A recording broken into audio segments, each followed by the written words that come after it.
Hello, everybody. Welcome to Rocket Lasso Live, episode 8 of season 5. How is everyone doing today? I hope you're doing well. We got a pretty normal stream today. Get those questions together. We got the banana question popping up in YouTube again. There's a lot of ways of opening a banana. How do you want to open a banana? Let's see. Well, yeah, get those questions together. If you are linking to an artist or a studio, make sure I can see the name of the artist or the studio. If I can't give credit, we're not going to tackle it. But you can also just type out a question if you want. If you are on YouTube, you cannot post links, but you can type out a question. If you want to put a link to something that has inspired you or that you wonder how it was made, then you got to go over to Twitch. But going over to Twitch is great because you can follow. You can also subscribe, but you can follow and it'll just send you an email every time I go live, which is also pretty handy by itself. And let me open up this. Go to that. So the Design and Animation Tour, also abbreviated to the DAT Tour. Let me switch over here. The DAT Tour has officially begun. Last weekend, we were in Dallas. It's gotten removed from there because it's now complete, but we completed Dallas, and next week we're going to be heading to Denver, Colorado. That's EJ's hometown, so that's gonna be cool to hang out there. And I'll be going straight from Denver over to Philly. So if you are in the Denver area or the Philadelphia area on these dates, you can click and sign up and come hang out. We've got a bunch of presentations where me and EJ and Winbush are going to be presenting, and then there's big panel discussions talking about kind of the state of the industry and what's going on. So different locals from different areas. So definitely come and hang out there. It's pretty cool. It was fun to meet people over in Dallas. I'd never been over that way before. So meeting some locals, a lot of students just getting into the industry. So it's cool. But for now, I'm trying to think if there's anything else to mention. No, everything's pretty normal. I'm still slightly getting over that cold. It's more like I've got a lingering cough a bit, but let's just not worry about that. I'll switch over to my screen and let's see if there are any questions popping up. Looks like the first question that came in, and I don't know how you had the entire thing highlight, but that is interesting. Although, well, let's see. Justin is asking, you're wondering if there's a way in Cinema 4D to create a fully parametric version of the one-click damage add-on, which is something that's in Blender. So let's see what they have. It's a different application, so we definitely have the possibility of checking it out. Let's pull this up. Okay, use cookies. So we've got some documentation. Mostly you're seeing that we get these little chips out of the corners. So if we jump through, yeah, you can see you get some really clean geometry. It seems to be rounding things out and adding little imperfections into it. Yeah, it's doing a cool job of it. So yeah, you can see here, yeah, I've definitely seen a little bit of stuff on this in the past. Let's see if there's anything we can do along those lines. I mean, I don't want to do anything brute force, but we also know that Boolean operations in Cinema aren't necessarily the fastest. Well, okay, here's the three approaches that are popping into my head. One, potentially doing a Voronoi fracture, but that's probably gonna have to be pretty heavily subdivided in particular areas in order to have decent resolution on it. Second would be a volume, do a volume builder where we take chunks out that way, potentially as a hybrid between the two approaches. And the third is still possibly doing that, but we could also potentially just do Boolean operations to remove things. I gotta say, none of the three of them sound perfect. All of them have their limitations and their drawbacks. So I'm thinking, why don't we give ourselves a couple little challenges here. We'll start out with a cube, but that will get fed immediately into a connect object. Don't weld. And we'll create a couple of other additional objects just so we can see a variety. Let's create a tube shape. Add in some subdivisions. We'll throw that in as well. And what else? Well, they even had that kind of castle wall. So should we do... I kind of want to do something... It's tricky. I kind of want to model something up to be a little bit fancier. In fact, we'll just open a new file, and the simplest thing we could probably do is What is the simplest way we could do that? How would I go about modeling? We could just do some simple brickwork. So you can see we've got this plane here, make this editable, and select some polygons. So there's no good way of, I guess we can melt different combinations. So if I grab all of those polygons, we kind of select every other thing that I want to make. Let's say we do that. We'll even do this. And I'll melt those. And now I'll select some additional bits. And we'll also melt those. What's a shortcut for melt? I don't do it often enough. Ooh, there's a spider. Give me a second.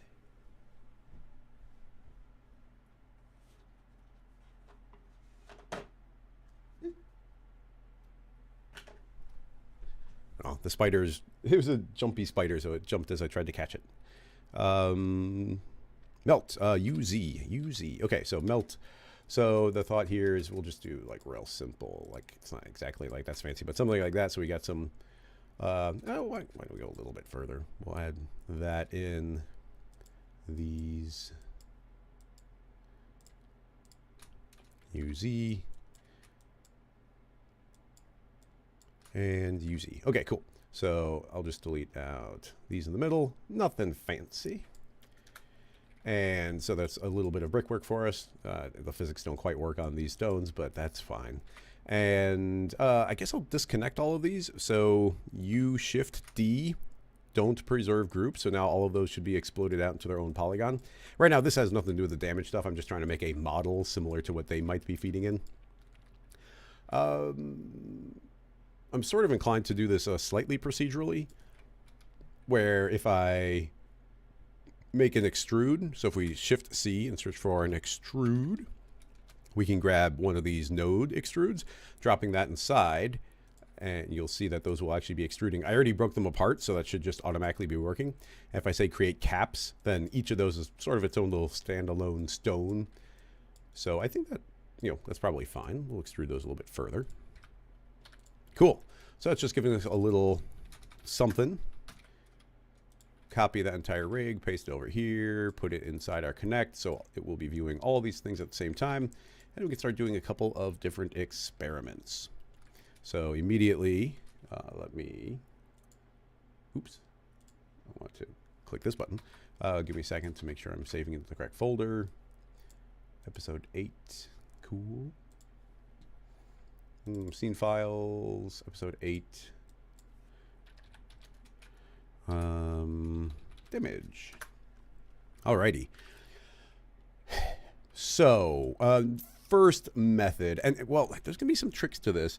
I'm probably gonna end up using mesh to spline a decent amount. Of course, mesh to spline is a Rocket Lasso plugin.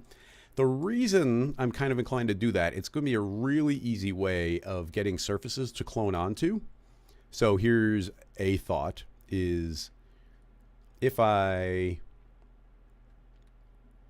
create a mesh to spline, and if you don't have, I'm trying to think of, well, you could make the whole thing editable. Let me throw this out there. If I always want people to be able to do it more mechanically if they don't have it. So I'll just copy and paste that and make this editable. So if you don't have mesh to spline, I can make that whole thing editable. And on things like, I'm going to say select all. And we could say mesh to spline, or not mesh to spline, but edge to spline here.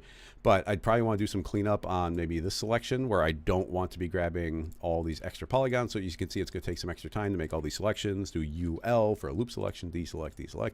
And you see I'm trying to get these areas that would be kind of getting more damaged. So I could manually select all that, sit Shift C edge, search for edge, and we can find our edge.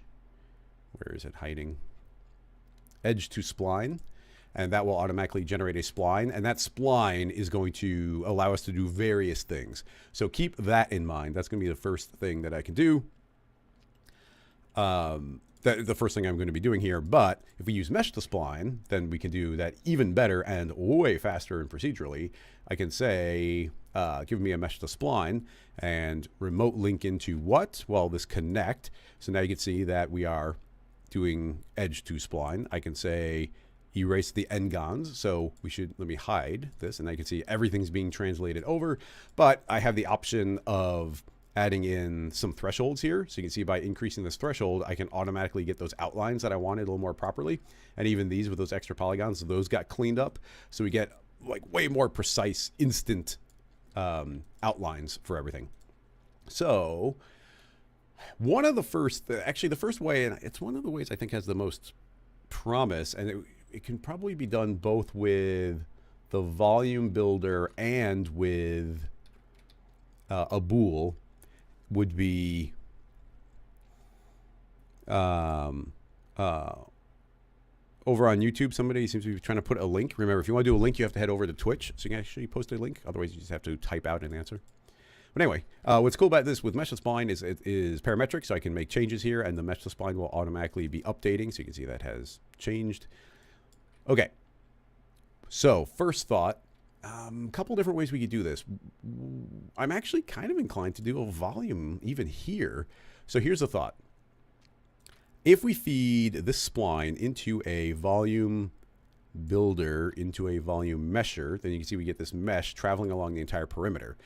I want that to have a way more detail and be way smaller. So essentially selecting that, I want the radius to be down real small. So I'm going to say, yeah, even that's still way too big. So if I say a radius of 2 and a voxel size of 1, that maybe is too long. Let's be careful. So 2 and 2, and we'll say density of 1. Now you can see that I've got a pretty minimal outline surrounding all these corners, and it's even rounding these corners a bit. So yeah, so now we've got all this extra, or now I've got all this geometry inside the volume mesher. Something I would probably do that would be kind of visually neat would be make a smooth, dropping a smooth inside the mesher. Doesn't matter the order here, but you can see that's actually going to smooth out to the point where these get really, really, really pointy. Might not be so great on those corners, but essentially that is what I wanted. We don't need to go too far in it. We can simplify this down, just go a little thinner that way. That looks a little bit better already. Okay. Before I go any further, something worth mentioning is I'm going to be throwing out a bunch of different tools and techniques here, but this is more about having a big giant grab bag of different options. There's so many possible ways we could do these things, and I just happen to be doing one particular way. Okay, so essentially now, if we hide the original stuff, you can see we've got what amounts to like this big outline, relatively clean geometry outlining the entire thing. So if I do something now, like make a displacement, should we do a displacer? I'm just gonna make a plane. So I'll make a plane, I'll rename it plane.deform, drop that after the smoothing. If we turn on deformer point, then the whole thing's gonna look super crazy. But if I go into our parameters and we say not Y, but yes, Z, and I'll say 5, you can see it's actually inflating all of those different corners. So how far out? What's the biggest we could possibly want this to get? And I'll say about 4. This might mess up some corners. We're seeing how well the technique works. So now you can see that everything was really skinny, and now we're making it big. What that means is we can make only parts of it big if we want to. So moving into my field, I can make something simple like a random field. And with this random field, you can see now we get some small areas and some large areas. Different noise types. And definitely we need to mess around with the contrast. Will give us a lot of control here. So something really messy like Luca, where some things will be really small, really big.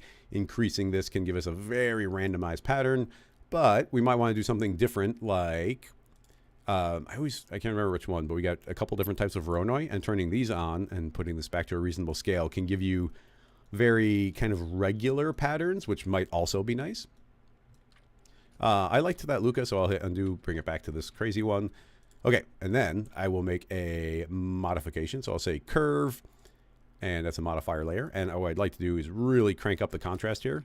So I can start scooting this over, and you see it's going to really pinch those in. So now you see that we're left with these little random areas that each of them, in theory, is a bit of damage. These are each things that would, potentially be taking a bite out of the original geometry. So leaving it, let's keep it as simple as possible. And who knows, maybe the bools will freak out and whatnot. But let us save it. And we probably don't want to create a feedback loop here. I don't think we would. We are referencing, you know, these are all the models, this connect. So since we're referencing that, I think it's pretty safe to try putting that into a bool. Not that it's going to be fast, but we can say, there, bool. Still not quite used to the icon. So A subtract B. So let's just rename this volume measure breaks. And we'll say that is B. Drop that inside, give it a second, and let's see if it can handle it. It's going to be thinking for a bit. That's why I saved. Bools in this type of scenario are potentially dangerous.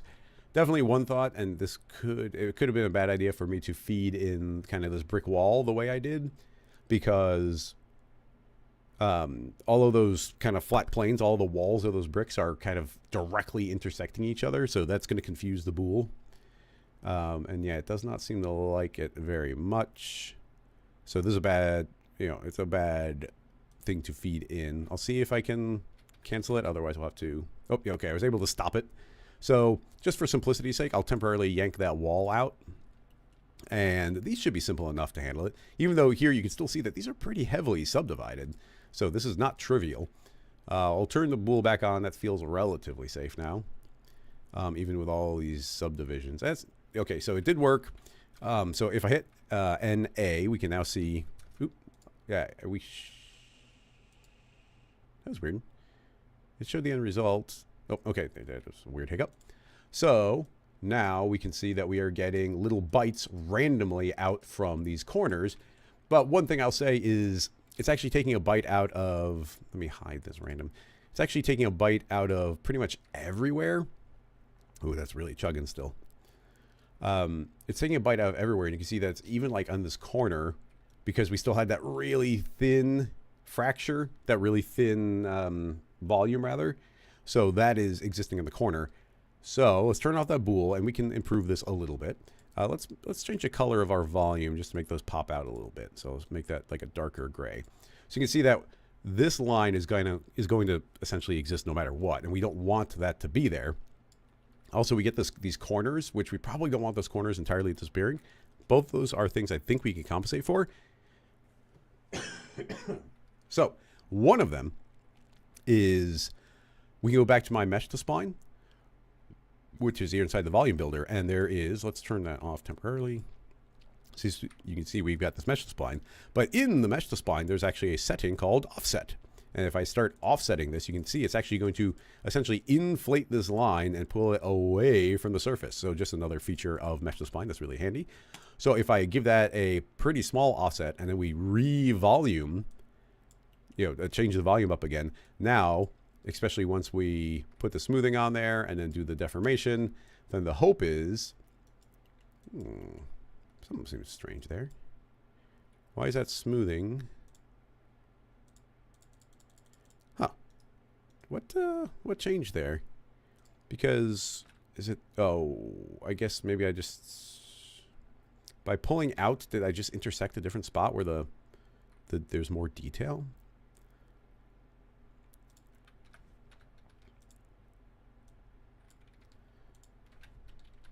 That's a little strange.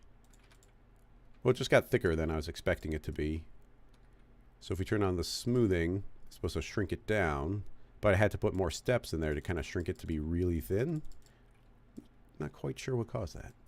But anyway, turning the plane back on again, hopefully now you can see, yeah, this thin line is a little bit further away from the surface, so that bit won't be booling out from it, and it might make the bool a little bit faster. Something else is we've got these corners, and I kind of want those corners to have a little bit, or I want those corners to have a little bit more volume so that those can take a bite out of it. Now, mesh to spline doesn't have any specific settings that would do a good job of kind of trimming those out. I wonder if, oh yeah, okay, this will be cool. So that's the mesh to spline. I will make a duplicate of my mesh to spline, turn off everything else. So now we're seeing just that end result.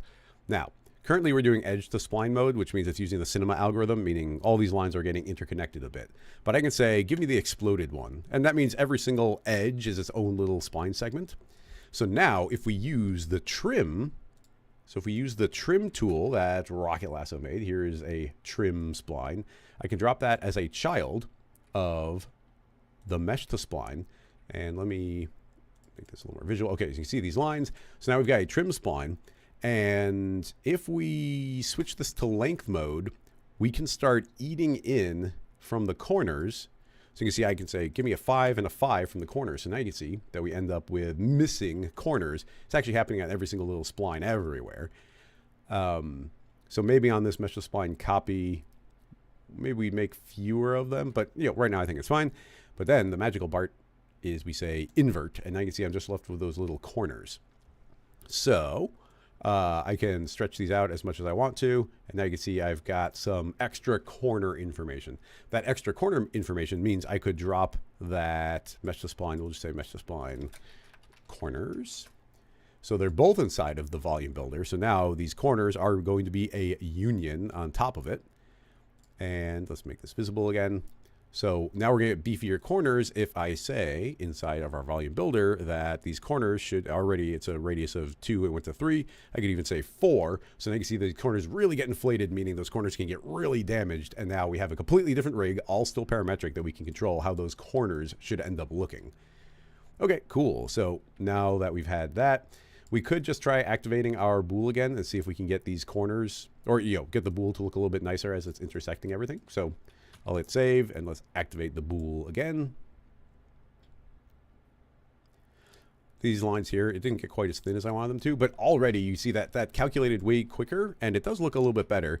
If I change our display mode, you can see that now we're getting these little bites kind of randomly out and the corners are getting worn down. So it's looking pretty good. Some of the bool is not super great here, but again, that's probably happening because the thickness of it wasn't pinching down via my smooth as much as I wanted it to.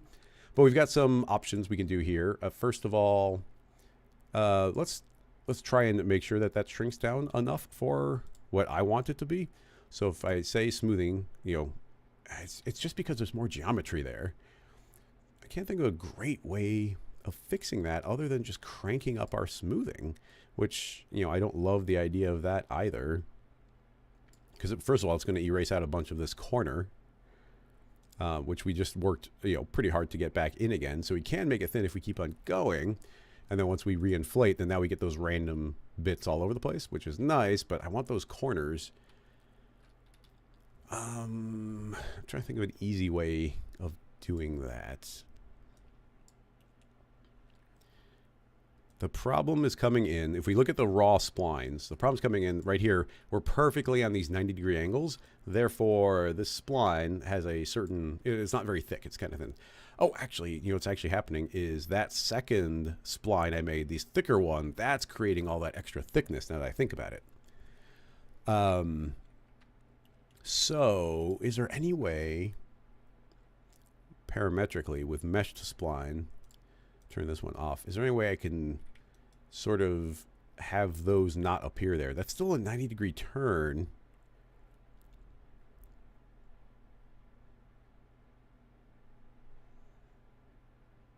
We could make a field and limit it. Volume, outline. To be perfectly honest, I can't really think of a way that we could easily do that. And the corners are what's giving us trouble.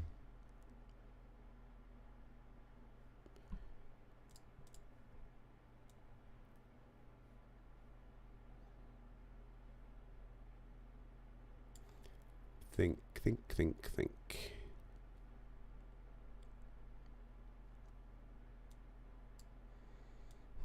Honestly, it's not, nothing's coming to me there, so I'll just do this smoothing trick and extra smooth it, and then get our plane to reinflate the different areas. Potentially, we could inflate these corners more with some other process, but let's leave it at this for right now. Now, inside of my plane deform, I want there to be more damage. So if you did want more damage, your options are increasing the remapping so that if I say bring this over, you're going to see that there's more damage kind of in general. We could also increase like the large parts of the damage, and keeping in mind that most noises don't quite get all the way to white or all the way to black, we can definitely increase that a bit. So you can see more areas, small areas, large areas. So, working pretty well there. And we could also just increase the overall amount. So I could say deform this more or more and more. That would be more damage, but I think we want to keep it somewhat reasonable. So yeah, that's looking pretty good. Anything else I want to do there? I think it looks good. Save, activate the bool. Let's see how long that takes. 2, 3, 4. Oop, it finished, but it didn't like it. So I'm going to turn it off. So this goes back to the problem with some of the bools. There's a good chance that because we're inflating this back up again, that maybe some corners are intersecting somewhere. Maybe there's some extra detail that is colliding with another one. So that's a bit, it's a little limiting here. I don't want to, we keep on making the rig more complicated, but do we want to be spending that amount of time letting it calculate? Because right now we could be, it's like, okay, this should be giving us pretty good geometry overall, but some of those are going to be self-intersecting. So what's a way of fixing that? Well, one would be feed the final volume into another volume. So I'll show you the idea of it anyway. We'll put that into another builder. We'll put that builder into a mesher. And as we decrease our voxel size, we can see that we're going to end up with much cleaner, essentially much cleaner geometry here, where they're large enough to catch. Now, it actually didn't take that long to calculate that, so maybe it's not too bad. As we have a lot of control over our voxel size here. So even here at 2, like relatively quick, and now there is a lot less geometry for the bool to have to be trying to deal with. So maybe that's not entirely a bad thing. So if we turn those off, we can see the original, and then here's the modified version. And that does give us more freedom to go a little bit crazier on the original one. If we go back to the original one, a thought I had, but I was reluctant to do it, would be, right now we're just inflating those all out, but I kind of like to get something that's a little bit more totally random. So if I say a second volume, or a second plane deform, so this is deforming it, then you see how we're getting things that are a little bit off axis. By pushing that even further, let's say like 2 by 2 by 2, and now you see everything's moving kind of randomly around. So we don't have all this perfect uniformity where these are like little round radiuses. Now, I like that, and I wanted to do that, but the reason I was reluctant to do it is there's more of a chance, and even here you can see that these polygons are intersecting each other badly. If we're taking the end result of that and feeding it through another volume, that doesn't matter. It's just going to clean up and make really nice final geometry for us here in the end. So that's working well. We have the option of potentially decreasing this poly count further by feeding this into a remesh. And so by putting it into remesh, you're going to see you have that calculation time, but now you can see we get nice cleaner geometry.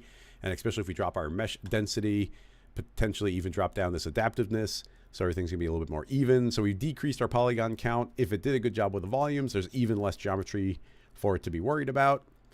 So the bool should work even faster.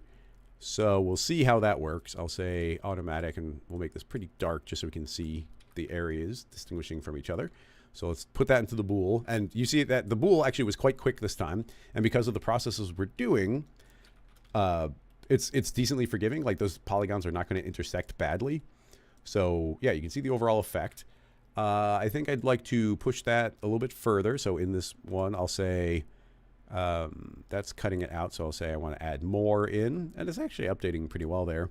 And then after I've dragged it, the remesh is going to be filtering through, doing the remesh. That's going to be taking the longest right now of everything we're doing. Distractingly long right now. Remesh. Oh, interesting. It didn't seem to properly reactivate. So once I turn it on and off, it did flip back on again. We got the second deformation. I might go even crazier with that. I don't know how far we can push it, but let's say 4, 4. Ooh. Okay, that's too far. 4, 4, 4. Yeah, mess these up a little bit more. Okay, so we get that. And then we say, okay, remesh it, please. And then we're going to end up with hopefully pretty clean geometry overall. And then we turn on that bool, and very quickly the bool can create this damage for us on the model. And it's actually doing a pretty good job overall. You see all that's popping in. Let's see if we can fix some of the Boolean issues. You can see here these bools weren't super happy. You can see the Phong problems. If we go to the bool and say, I that's hide new edges. Let's create Phong breaks at intersections. Turn this on. And I thought that would do...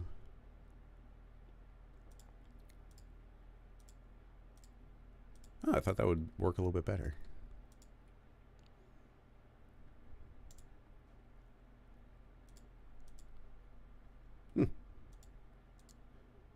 Yeah, I thought that would work on the Phong a little bit better. Although we're feeding this through this connect, and that connect is maybe messing up the Phong.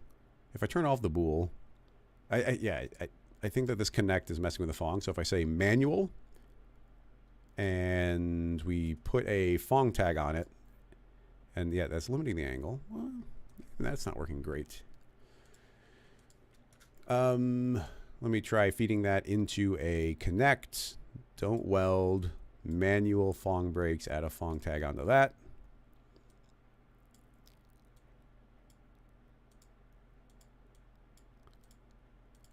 Yeah, I thought that would work for fixing the Phong. Not working amazingly there.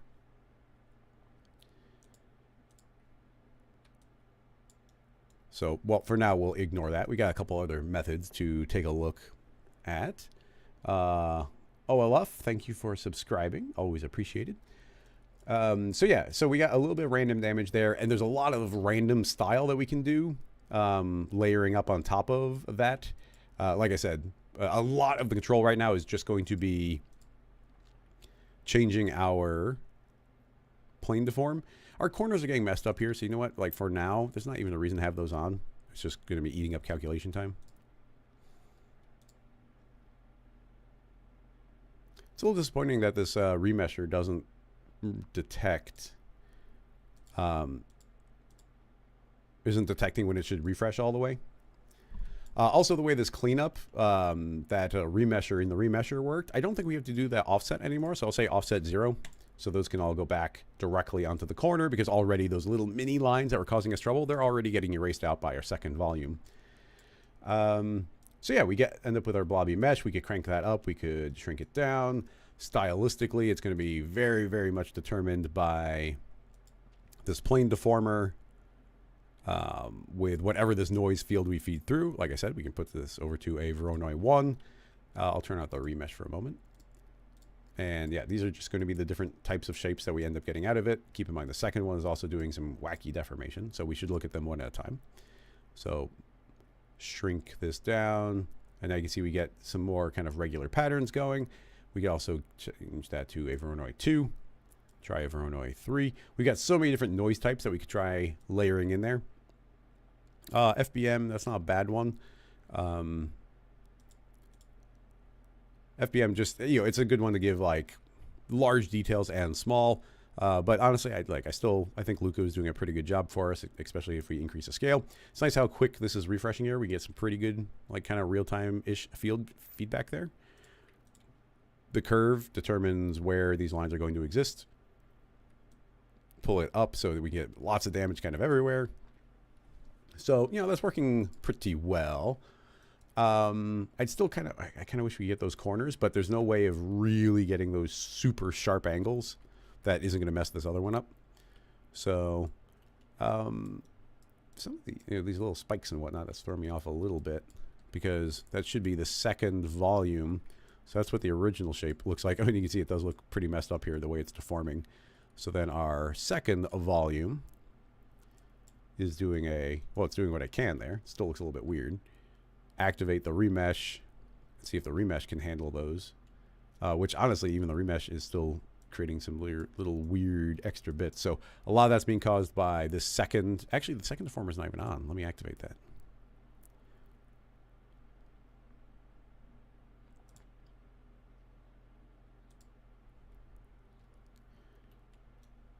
Yeah, interesting. I wonder, inside of our second volume builder, do we have some options here as far as maybe dilating and eroding or opening and closing? So if we said open and close, so currently it is closing, and if we just start increasing this number, you see everything's going to be shrinking away. Does that exacerbate the problem, or does it actually help us? I don't know. We could also do the opposite. We could be going, going negative shrinks it as well. Interesting. So it's open and closed. There's also straight up smoothing. We can do dilate in the road. This will just make it larger. So I'm impressed at how quick it is refreshing. So we can make those larger or smaller. Increasing the resolution of our voxel size, you know, could go a long way as well. So here we have like a lot of damage kind of across the board. So let's remesh that. See how that ends up looking. More geometry means that remesh will take a little bit longer. Activating, you see, pretty low poly overall. And then, in theory, nice clean bool. There we go. Take really massive bites out of it. So, you know, a very different sort of look. Getting it randomly applied in some places and not in others. So, yeah, there's that's some of the basic idea. I guess for the scene file I want to save, I'm going to make sure that, oops, turn off that bool. I do want to have this not be appearing kind of everywhere. Erase out some sections, volume. Yeah, definitely having some missing chunks is nice. So I will activate all of that. Give it a save, and then we'll try some stuff with a Voronoi fracture. And we'll be using a lot of similar techniques. It just is it's gonna plug itself in specific areas. Oh, that's interesting. I think that might have been one of those teeny tiny little bools. Maybe it's even just that little bit intersecting there. So potentially a little dangerous. Justin, thanks for gifting a bunch of subs. It is appreciated. But yeah, you know, even here, the combinations, I'm a little, well, disappointed is not the right word, but we're getting these final volumes, and then I'm remeshing those. And yeah, look, that remesh is, like right there, that's not doing an amazing job of remeshing it, but I did drop the polygon count quite a bit, so maybe it's just like some geometry is, it just doesn't quite have the resolution to make the final shape that it wants to. Like right there, that's better looking, but we're also feeding weird little tubey shapes through everything. So, yeah, different things to keep in mind. But even that, is that going to bool all right? Yeah, even that didn't do a great job there. I feel like I changed something here kind of accidentally, and I made everything worse. Because that is our current shape. Which is actually, even that feels a little odd, because wasn't everything supposed to get really thin? Here's our initial volume. That is the shape. And then we're putting in the second one. Oh, well, we do have the dilate, so I'll delete that. That's kind of when things got worse. Okay, that's looking better. The dilate maybe was causing this trouble there. Little extra inflation here. Yeah, get some random extra shapes. So I like that extra deformation. And reactivate our final bool. And it didn't like it. I need to make a utility that just gets rid of little teeny things. I feel like some of this small geometry is causing us trouble right now. Volume, put it back to 100. That is remeshing this, but we're getting these little floaters. And I thought the volume was just essentially going to work.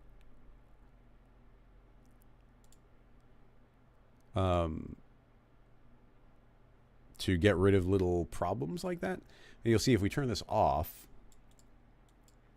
Actually, oh yeah, so we're getting these intersecting polygons. So maybe it was a bad idea for me to say like, oh, we can just throw whatever we want inside of this deformation and the volume could take care of it. Maybe these crisscrossing intersecting polygons, like they just create bad geometry. So we can simplify this back down, 0, 0, and now we're just pushing out randomly on Z, which is definitely more consistent. It should be giving us better volumes. So you can see certain parts are going to be inflating. They're still intersecting a bit, but let's just see what happens. So volume there looks pretty good, but we're still getting these little floaters.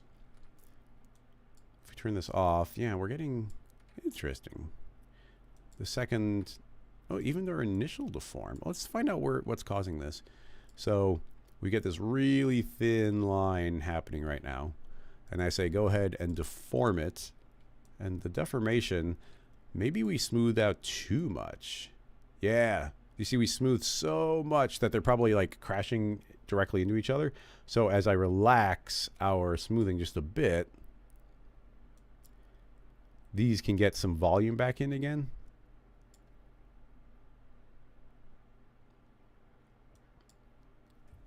Yeah, that should help like a lot. Cool. Always, you know, I was tinkering at the end, but we really just need to backtrack and find out exactly where the problem was happening. So now we remesh. The remesh should work better now. So I want to drop that poly count back down. Yeah, lower poly count. Hopefully, turn on the bool. Come on, work. There we go. Okay, that one's looking pretty good. Okay, and that's where I'm going to save that. And now let's move into Voronoi fracture.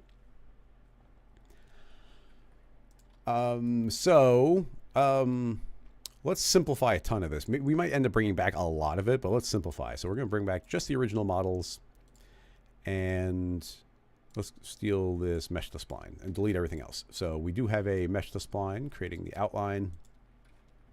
We've got this wall. I'm still not sure what to do with this wall, if we should sneak it in somewhere. Because those bool, I mean, honestly, we just need to deflate the surface a little bit. That would probably go a long way to fixing that, but let's keep it simple. So here, this is going to be a bit tricky. Here's a thought: is I want to fracture a bunch of these pieces. Is this going to be silly? Maybe.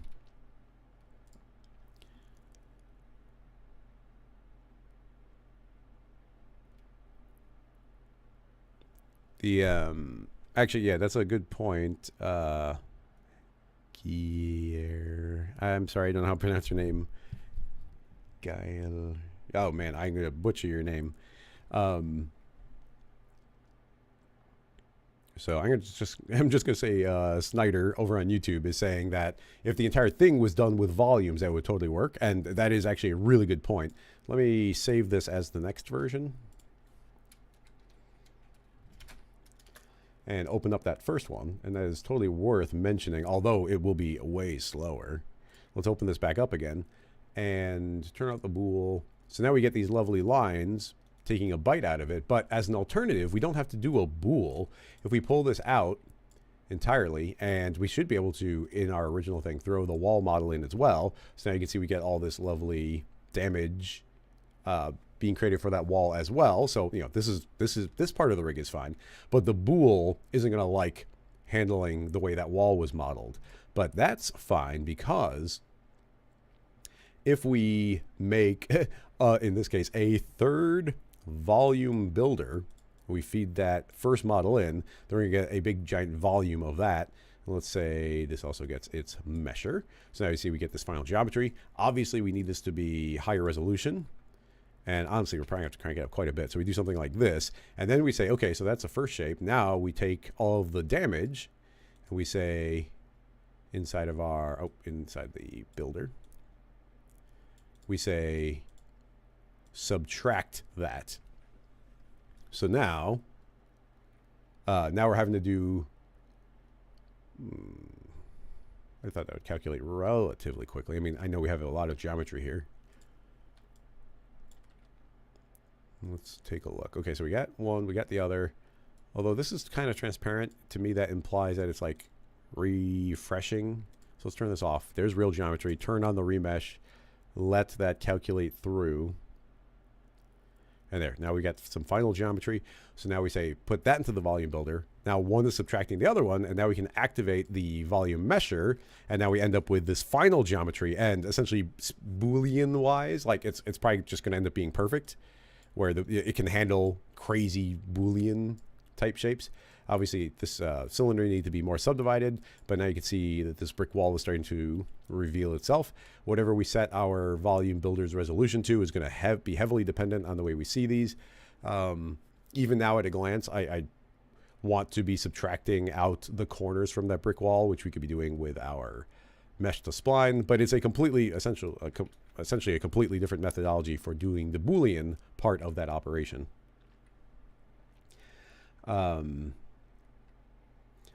Yeah, that is true that we can potentially yank out this remesh part of it. So we don't need the remesh because this mesh is already pretty good, and the volume will see that pretty well. So inside the volume builder, I say A subtract B, and we didn't need the remesh. So that's working pretty well. And actually, it gives us more geometry. So overall, I think it's looking even a little bit better.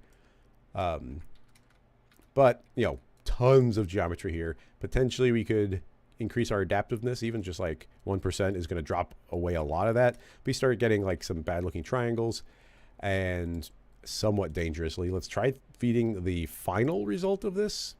I'll save this as B.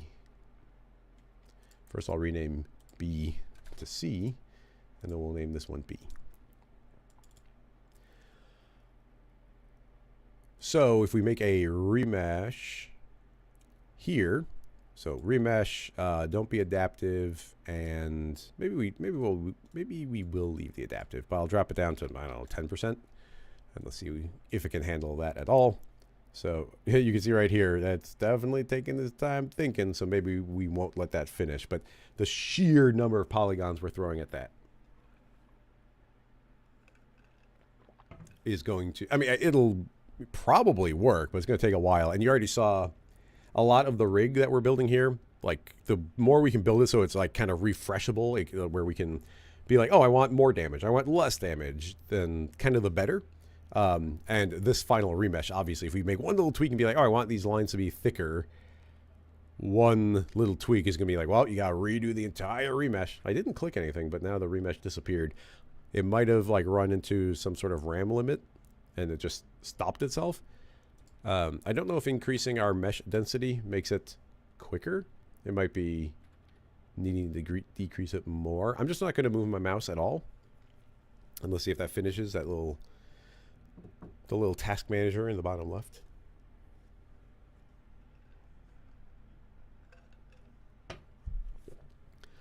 Now, the Snyder's saying that it's maybe finishing. Okay, it did finish, and it did a pretty good job, but you see we did lose a lot of detail. But Snyder's saying that adaptiveness actually takes longer to calculate. Now, in a case like this, like I think areas getting more detail is good. If I was running simulation, I'd want to decrease it or get rid of it entirely.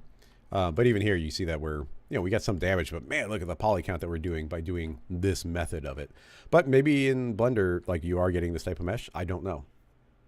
But anyway, I'll turn off that remesh for the purposes of the scene file. And now let's jump into file, open, we'll open up C, and we'll continue trying to play around with a Voronoi version of this, but yeah, there could be limitations there too. So I'm back to using the edge to spline or using my mesh to spline to create these edges. The reason I'm doing that is I can make a matrix object, and say the matrix object should clone onto an object, and the object will be that spline. And it's interesting the way it's distributing. Currently it's set to count. We can say step, even, axis. What do I want to do? Probably even, or even step. Let's do a step every 10, perhaps. Yeah, so that's making more of these.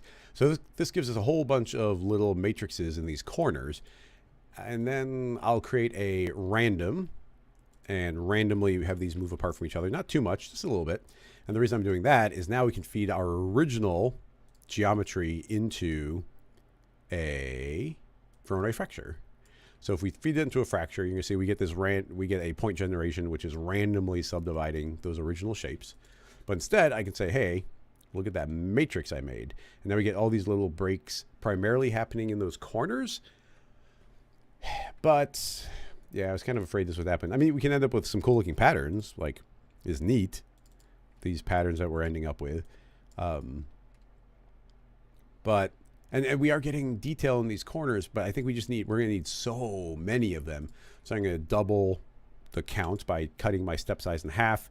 I'll even do that again. So now you can see that we're starting to get all this little detail in these corners. It's still not that much detail. Let's add in some more randomness. So I'll jump into 15 by 15 by 15. That's actually giving us a little bit more along the lines of some chunks in those corners. So now that we've kind of got chunks in the corners, I don't think the Voronoi fracture, we can do a fall off. Well, here's a fall off. We have to feed it a fall off. Let me try adding a glue. Add a glue fall off. That makes this fall off. The fall off can be fed a field. That field will reference the mesh to spline as a spline object, which is set to be a radius around my line, which we can set to some sort of number. Even there, that's actually closer than I thought we'd get. Yeah, you can see how we're kind of merging all these little chunks around it. Can I invert? Potentially. Invert. Okay. So now, actually, that's working better than I thought it would. So I've now inverted that shape. So now we end up with everything that is, every chunk that is far away from those clones that we put on the edges is merging down into one model. So I want to make all of those disappear. Is there a great way of doing that? Inside the Voronoi. Oh, I can say glue the rest, I think. Yeah, so those all merge down as well. So we're getting even simpler geometry. So now, is there a good way to make all of those disappear? But I mean, I bet you didn't know you could make this type of shape out of a Voronoi fracture. So can we make a plane effector that will, don't affect the position, but it will affect the visibility, which I've always been a bit fuzzy on this, but we say uniform scale, absolute scale, -1, everything will disappear. And then in the field, drop in that mesh to spline again and say I want it to be along the radius and start increasing this radius.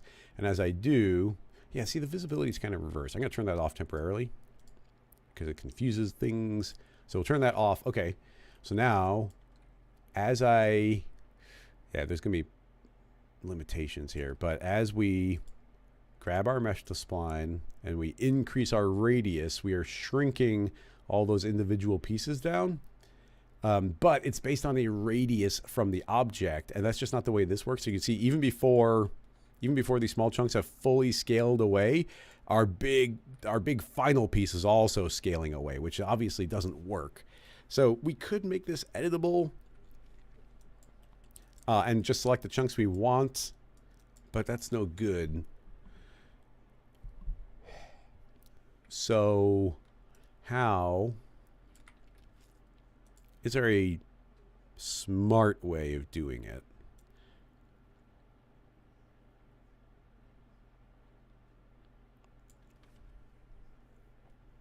It's pretty tricky.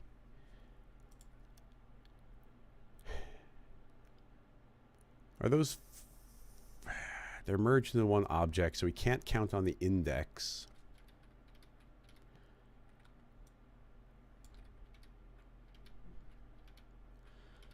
Somebody's mentioning the push apart effector. That's going to be, I mean, we can throw it in. It's not going to work the way we want to because it'll push all the parts apart from each other. So you can see that, you know, it's a way of that we can visualize that, yeah, all these different pieces have pushed away. And you can see that this final shape, it's like, oh, that's definitely doing some pretty good damage along there. We didn't have to do any bools or anything. But, you know, that piece will fly away. This piece will fly away. I just can't think of a way of isolating the main final pieces. Pretty tricky, but you know the way the damage looks is pretty neat overall. The yeah, I can think of some other things. Twirl is mentioning some sort of mode selection. We could, it would be doing it manually. I'm trying to think of automatic ways of doing it.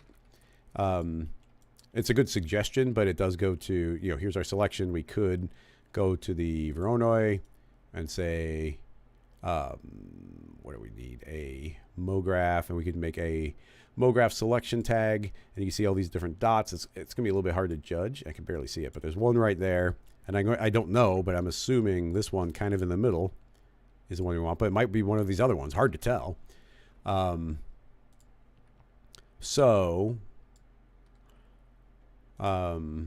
that's like 10, 18, hard to say. But now we go into our plane effector. Don't worry about this fall off, and instead limit it to a selection. And it looks like I did guess correctly here, but not there.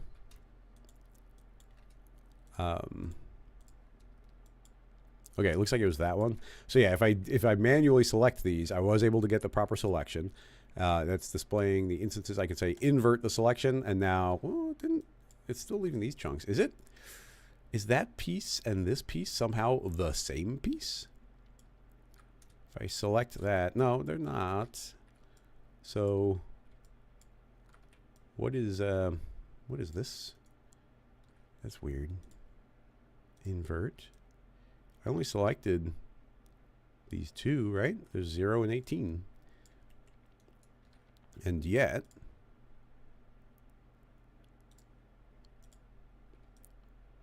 this big chunk is there. And the fact that it's the same color as this one is throwing me off. I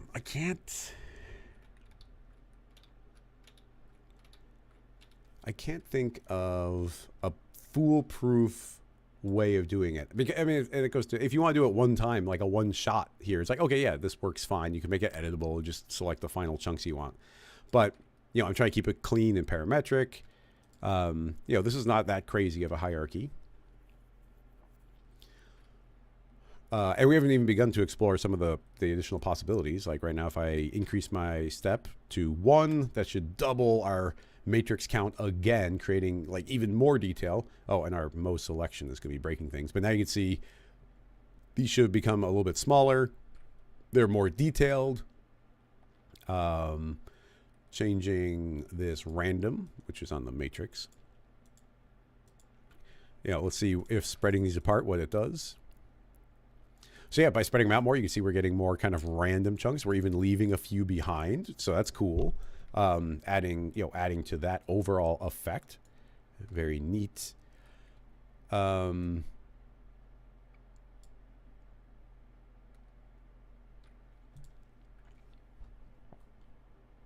we look at that matrix, we should see they're actually quite spread apart. Not super surprising. I wonder if this fall off, which is using this inverted field, like changing this radius might actually dramatically change the chunks we're seeing. Maybe, maybe not. Oh, maybe we go smaller. That's kind of cool. Yeah, if we do different radiuses, yeah, we get fewer of the chunks. Now these would be smaller random bytes that we're taking out of it. And it seems like there's an upper limit, but yeah, here this will be breaking them all quite a bit. I mean, cool looking shapes right there. Again, no easy way I can think of.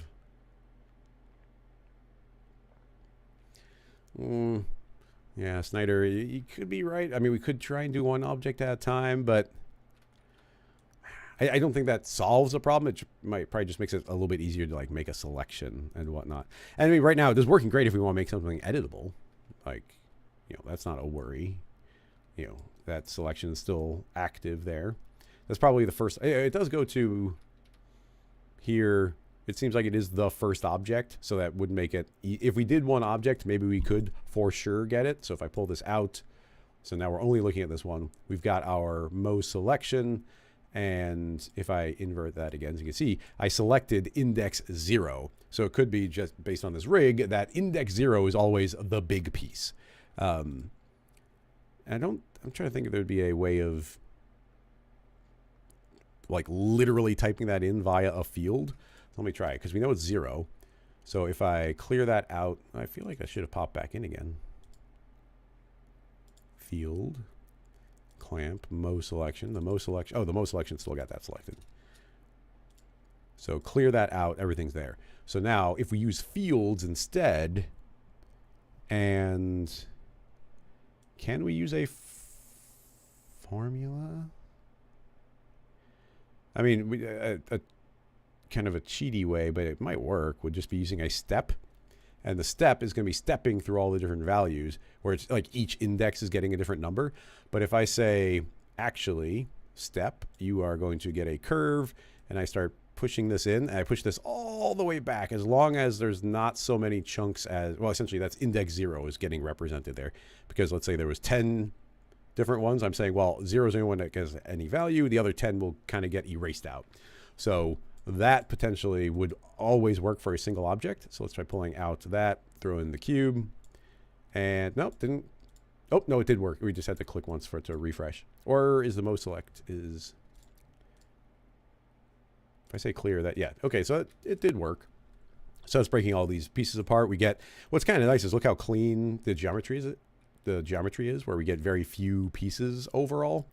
Or very few polygons. The other one was very kind of brute force, and you got like a ton of polygons. Where this one, we're actually getting a lot of, there's not that many polygons. So that's creating a bunch of damage there. Let's keep in mind that, let's save it. Keep in mind that you have other options like detailing. So if we activate detailing and say enable detailing, then it's going to subdivide our entire mesh. Noise surface, smooth normals, use original edges. Keep original surface. I guess it does subdivide everything. I thought we could not subdivide the outside.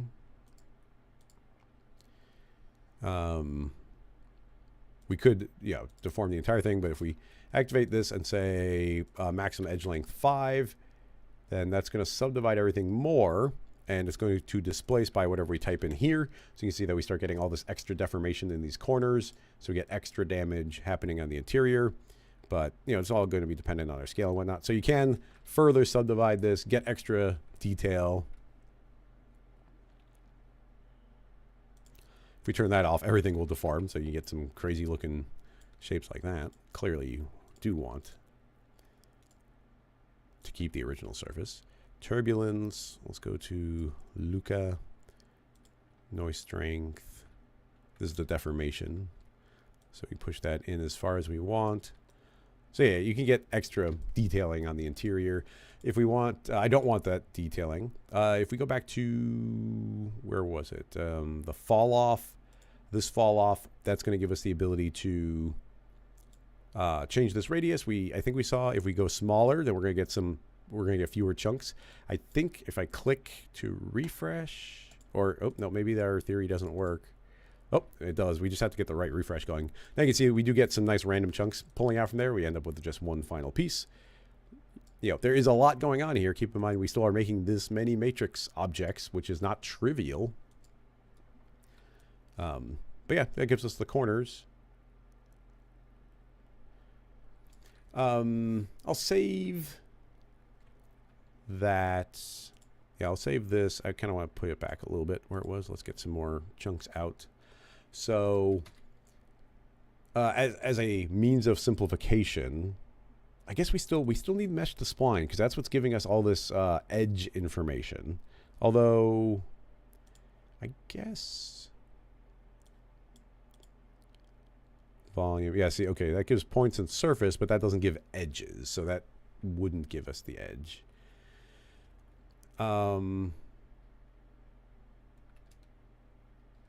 But what I wanted to do was, can we do this without the matrix object? So if I get rid of the matrix object and we go back to, let's turn off a bunch of this stuff. So we've got the original model, and why is it disappearing? Why is it disappearing? The plane effector that makes things disappear isn't there. I'm going to add a distribution source. So yeah, now it should be getting subdivided. And we've also, oh, maybe it's happening because geometry glue is still turned on. I'll turn that off. So you can see now I'm going back to the original object. We are not using the matrix object. That's part of the goal here. Now we have to make as many subdivisions as we want, which, might end up being quite a few. But here we still need to, I think, use, in this fall off, we still need to use mesh to spline. So if we activate mesh to spline and we say, hey, let's let that geometry glue do its thing, then yeah, now you can see we still get these corner pieces, very dependent on the fall off's radius. So presumably if we go larger, yeah, we get the pieces. If we want more resolution, we have to crank our Voronoi fracture up higher and higher and higher. But because of the way that this is merging down, would it go relatively quick? I don't know. Let's find out. So let's go 10 times as high. We'll do 7,000. And so now there's way more of them. And then I saw a refresh. It wasn't horrible. Back to our fall off. Shrink this radius. This radius should be directly how many of these pieces in the corner we're seeing. As soon as they're disconnected, they get different colors. That's just kind of a thing it does. We still got that MoGraph selection, which should be pretty parametric. Turn off the plane. Yeah, so that plane still is finding piece 1, which is that big giant piece, so we can get smaller pieces. And here we didn't have to use a matrix object, but what is in theory happening is there's a lot more. You know, this time we made 7,000 different points for it to break apart. But maybe there's a lot of internal optimization to, you know, it doesn't generate the ones that are getting merged down, perhaps. So maybe it is going kind of quick. So yeah, really, really powerful. And yeah, completely different technique for creating some damage on the edge. Yeah, actually I thought I was going to be doing a slightly different method, but this works better. And the other method would just be sort of similar but inferior to this one. I wonder if this could handle that wall we made. So if we make this original wall, I think the fracture could probably handle it. So we'll just swap that in, swap that out. And the fracture, there could be some feedback essentially happening here, which is why we probably have to turn this off and back on again. Oh yeah, but the pieces aren't going to disappear. It looks like it's doing a great job of what we want it to do, but the plane effector is going to make, we need to manually make the correct pieces go away. But look at this, look at these lovely outlines that we're getting. So if we had a way of keeping those internal chunks, that would be great. But I can't think of a way of doing it automatically. Even in the Voronoi fracture, you've got things like sorting. But this is just sorting based on a particular orientation. It's just like your index direction. And we can do distance to object, but that doesn't work. I wonder if the object could be a matrix, but we still can't clone. We don't know what the center points of them are going to be.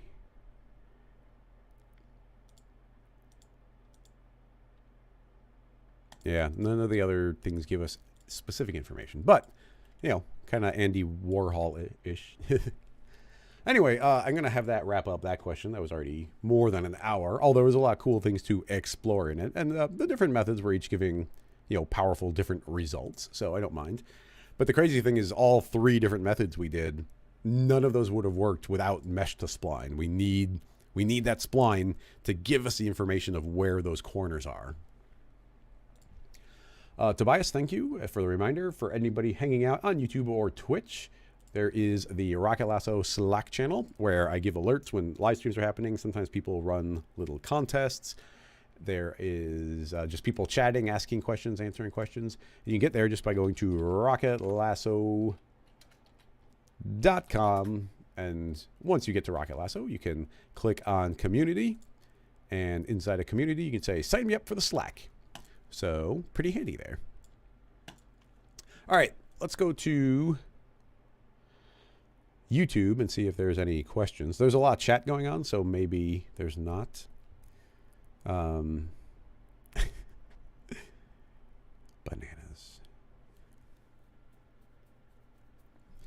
Let's go back.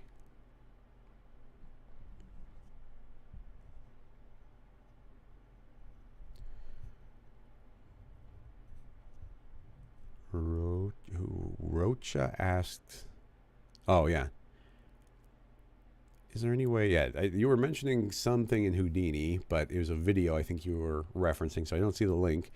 And then said, I think it consists of creating continuous growth in a VDB, having a combination of a noise field in the velocity and using a curvature parameter to expand only the zones further out.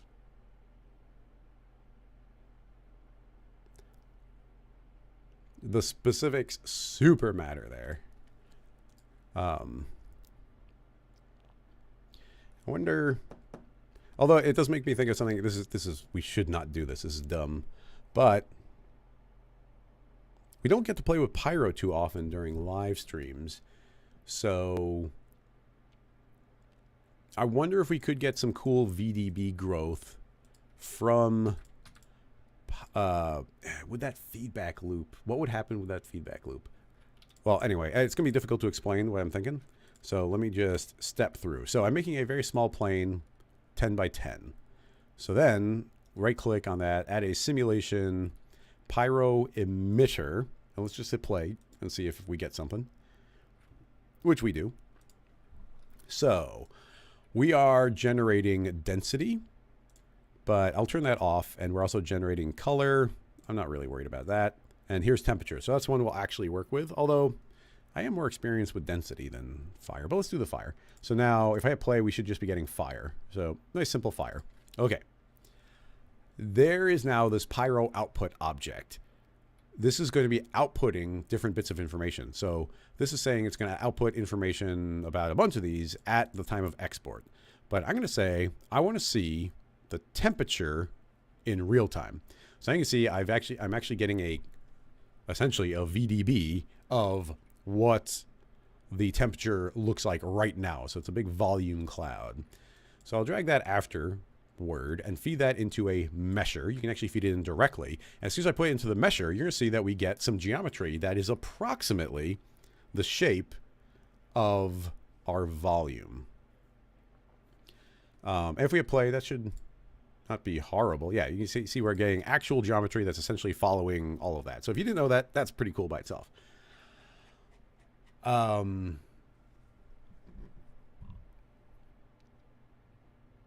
Now, what the heck was I thinking? How do we get, we need the permanent, how do we make it permanent?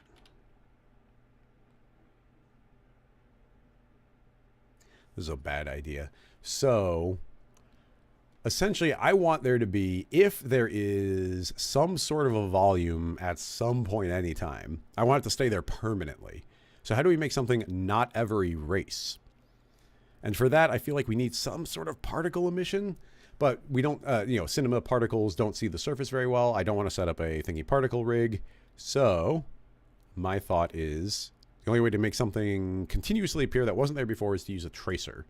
So if I make a tracer and say that is looking at the volume mesher, and I do want to trace the vertices, I will visually hide the volume mesher. I'll save it because we're doing crazy things. To a fire to mesh. Why not? Okay. So if I hit play, oh, okay, promising. Okay, so you see, interesting. I guess it's not moving too much, but anyway, you can see I've got a bunch of crazy points and lines drawing all over the place. It's constantly drawing more and more and more and more points, which is part of the bad thing here. But is this working as well as I want it to? We can find out by making a force turbulence. And I'm going to crank up the strength. And we'll give it a... It's pretty tiny, so I'll give it a small scale. Hit play. So if this is blowing around... Crank it up even higher.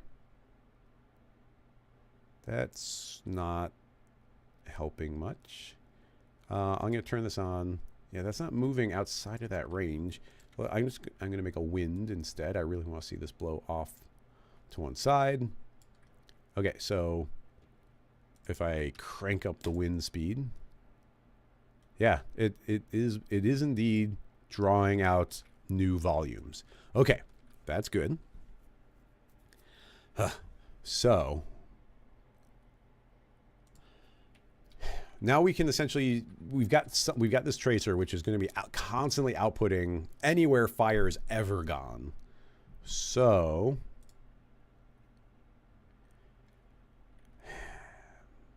can we, okay, how do I want to do that? What I want to do is make a vertex map. Let's get some geometry going. So here is that shape. I want to make a vertex map, and that vertex map needs some sort of behavior. Can we get a vertex map to do a fall off? Now, there is no fall off built in, but we do have, let's see if it works. I don't know if it will, a shader field with a fall off fed in. So if I say fall off, promising. Oh, very promising. So if I crank this up, you can now see it wouldn't even have to be a fall off, but this could be a proof of concept.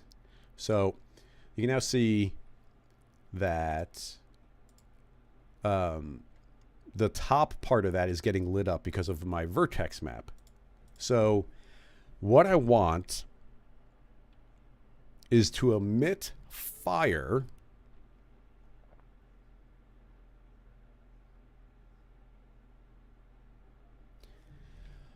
oh boy.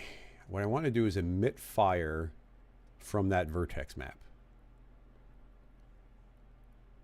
This path lies madness. Let's save this. Okay, I duplicated my fire onto this volume mesh. Right now, it's going to be hard to tell, but let's just see if we can see like extra fire. Does it seem like there's more fire than there was before?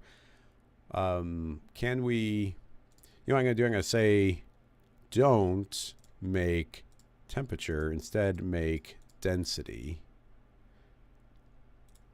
And hit play. So we got the second tag. This fire might not have a pyro output. Is there something associating? How do we, I've never made two pyros in one scene. So let's, if I just duplicate that and scoot it off the side, do we get 2 bits of fire? Yes. If I grab this and say density, that one has smoke. Okay, fine.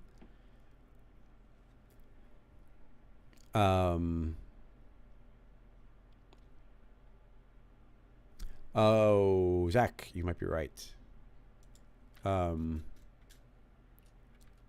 Duplicate. I'm going to duplicate this pyro object, and I'm going to say this one, don't show temperature, show density. So this will be outputting density, not temperature. Okay, so what do we got? What do we got? This should be appearing everywhere. I'm saying make density.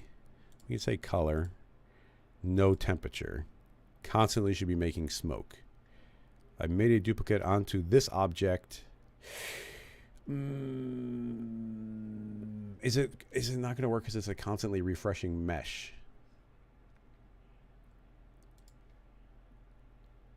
It's possible. Let's put that into a connect object. Drop that up one. Pyro output density on. Even regardless of this being on or not on, we should still be seeing the visual effect of it. If I move that here and hit play, let's see. Yeah, you see the smoke right away. So we are visually seeing the smoke. If I move that onto the connect, we don't see the smoke anymore. So is it not able to see that mesh because it's like a live mesh that's updating? I don't know. Let's try moving this onto the tracer object, which is not what I want, but let's see if it, well, okay, the tracer object is, it is seeing it, and possibly it's updating. I don't know, but it's seeing it. So is there any way, oh, interesting. I put the pyro directly on, I put the new pyro on the old pyro. That's not going to work though. Well, I don't think it's going to work. If we hit play, it is generating a big giant cloud. Oh wait, but we turn this off. That's probably not working. I want to be able to see smoke. Hit play. We don't see smoke. We need to be able to see smoke. Delete, add a fresh tag on. Why not? Pyro emitter. Let's just see if we see anything. We should see more fire and smoke. We don't. If we can't do that, my entire concept falls apart.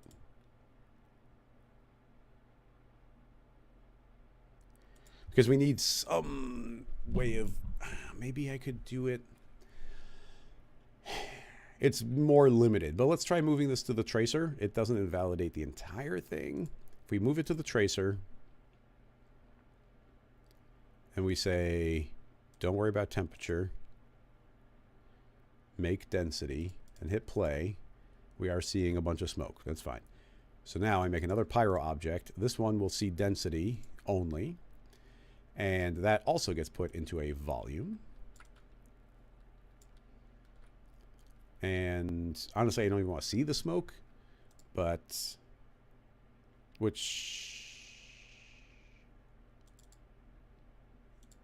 how do we... I could probably turn it off manually inside the pyro scene. If we go to pyro in the pyro scene and say draw, right now it's volume shaded. I got to remember that that's turned off. I'm going to turn off, let's just show temperature right now. Oh, it's going to show weird temperature. Shaded none. I'm just going to say don't drive the pyro. Okay. So now we just have to remember we're not ever visually seeing pyro. So now, oh, this is going to be weird if it works. So now we've got a fire volume and I've got a smoke volume. This is smoke that we're seeing. So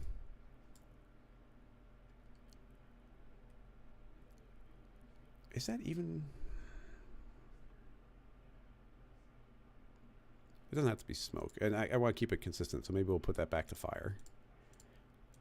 We're a little scattered on this one, but let's see if we can get something. So this one, I guess they're both seeing fire. Maybe that's not strictly necessary. Turn both of those off. Okay. Whoa. Okay. Is that already doing... That might already be doing what I wanted it to do.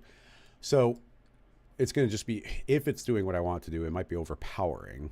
So let's step through what's going on here. Poor shader field's not going to work. We'll just delete that.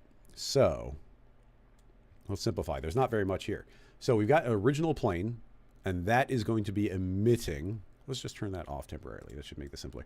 So we've got an original fire, and it's being turned into a mesh. Now I'm saying there's a tracer object. The tracer is constantly drawing new lines everywhere. Anywhere this mesh goes, there's going to be tracer lines drawn. So then I'm saying, okay, well, anywhere those lines are, make some new pyro, make some new fire. Well, that's new fire, which means the new fire becomes new mesh, which means it becomes new tracer, which means it becomes new fire. So we have a feedback loop, which is what I want. I want a feedback loop as a way of getting organic growth. So if I turn on this tracer, it's going to get bigger, but it's going to get bigger really quickly. So it's going to get bigger, bigger, bigger, and I'm going to stop it. But this should be growing and growing and growing bigger. If we hide this, we should see that the whole thing is filled up very well with these lines. Potentially a problem is going to be these lines drawing themselves outward. Like these connections. Really, I just want a dot everywhere, but I can't think of an easy way of getting a dot. Although maybe we could put a modifier on there and work. But anyway, so let's try and make this reasonable. And I don't know if it'll work. If we make a vertex map and we feed in a random field, let's turn off the tracer. If we make a random field, what I want to do is make it so that we're only seeing very small parts of it. And we'll give it some animation speed and make a curve. And crank this up. Essentially, I want to see very little yellow, but definitely see some. So that yellow is now, in theory, a place that's limiting where the vertex map is. A big question, though, is can this vertex map, temperature map, will it see this vertex map? I don't know, because we're not on that same geometry. Although we might be able to move that onto the spline. Well, let's just see what happens right now. Save, hit play. No, it's exploding everywhere. Let's move this map onto that spline. Maybe. Because this is like world space, or it's field based. If we hit play here. Ooh, okay. Promise. Well, it didn't go crazy, but is it able to see that? I don't know. So let's make it more likely. Not seeing it.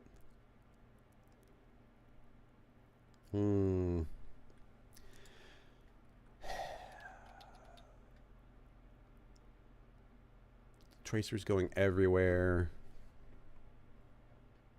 Vertex map. Is there any way? How do we get? Pyro isn't generating off of its own mesh, in which it would be able to see a vertex map. And now it feels like a vertex map. How do we prove this? Save, new file, text spline, add pyro. And I'm going to say that this has a vertex map. We'll make it spherical. That's good enough. So I'll move the spherical field here.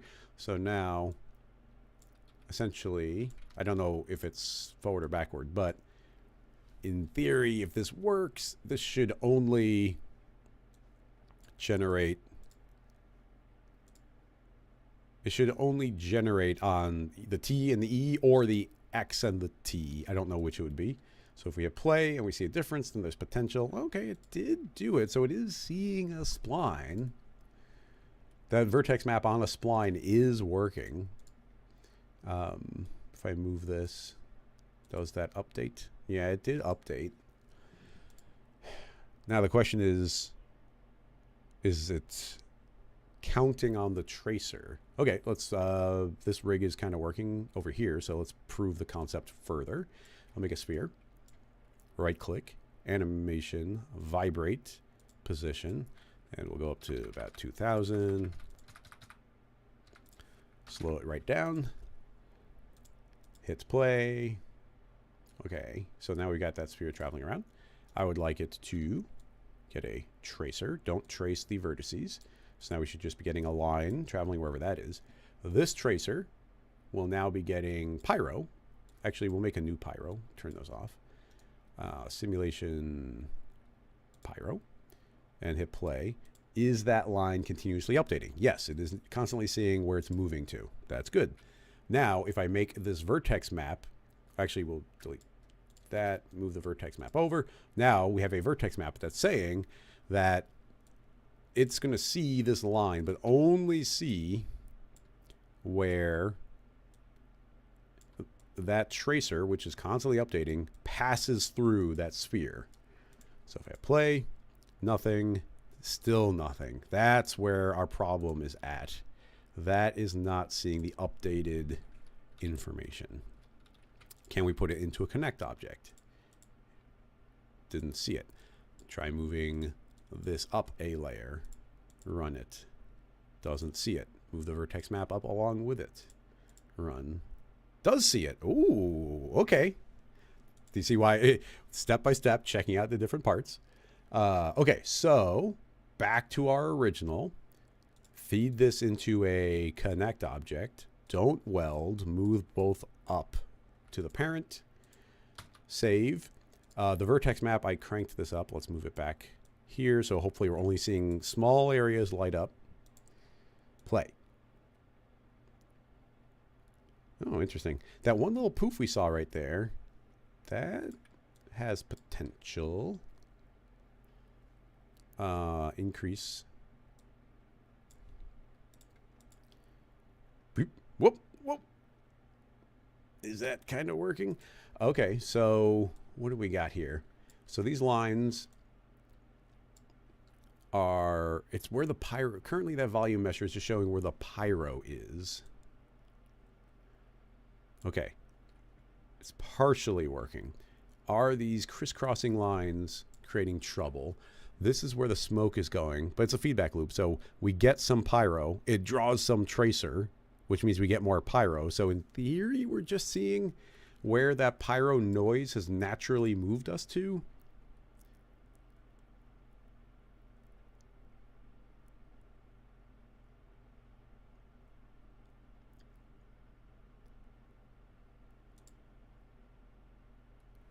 Very hard to visualize, but we're getting some organic growth here.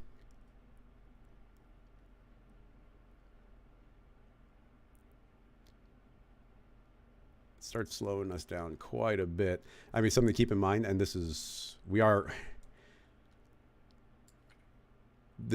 tracer is every frame tracing every point, constantly updating and making more and more and more and more geometry, and all that because we couldn't put the vertex map directly on the volume mesher. It's kind of working. I'm gonna hit save. Let's see if I can get it to work with that connect. I kind of feel like we already did, but let's try again just because we kind of confirmed it was working here. So if we drag both of these over, and this is currently based on the same noise, so just by moving those up, I think it's effectively the same rig. Maybe the tracer. Do we still need the tracer?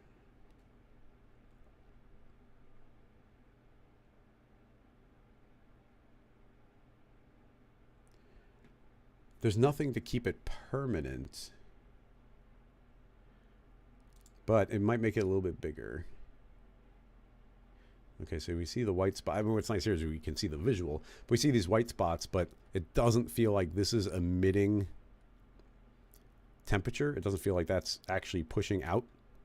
And it is just creating new temperature, which wouldn't, in theory, would be showing up here in our pyro object.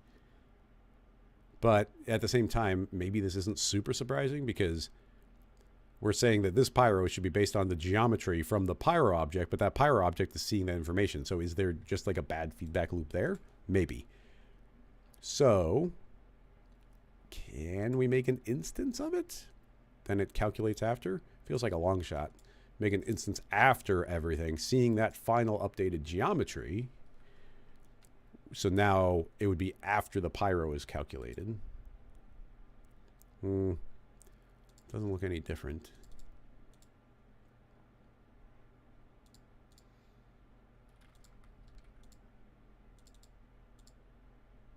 It's not showing it either. I don't think it's generating from that. Last thing I can think of, very much a long shot. Connect object remote linked into the volume measure. Whoa, something crazy happened there.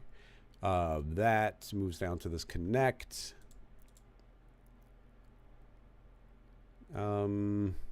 Seems to be the same as if we didn't build the hierarchy that way, I think.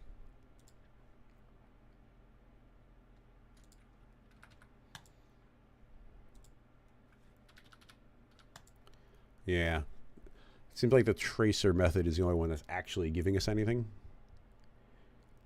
But it was getting pretty slow.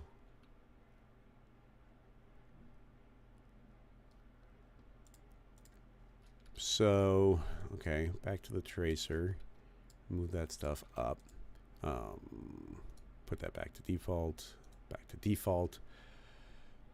So, that creates fire.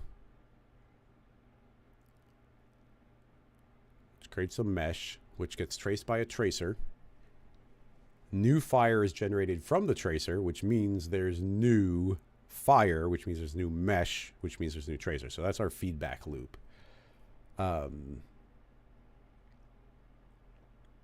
Fire is generating from... Can we generate fire from a matrix object? Matrix. 5 by 5. Simulation pyro play. Not directly there. No fire from that. We are emitting from the surface. Technically, matrices are supposed to make points, but these are maybe standalone points. But it's not it's not making those, but maybe we can make some polygons. So that's the tracer. If I make a cloner, and in the cloner I make a single polygon, 1 by 1, 10, about 10 by 10, and I say clone onto an object. The object will be, ooh, that'd be making a lot of them. Ooh.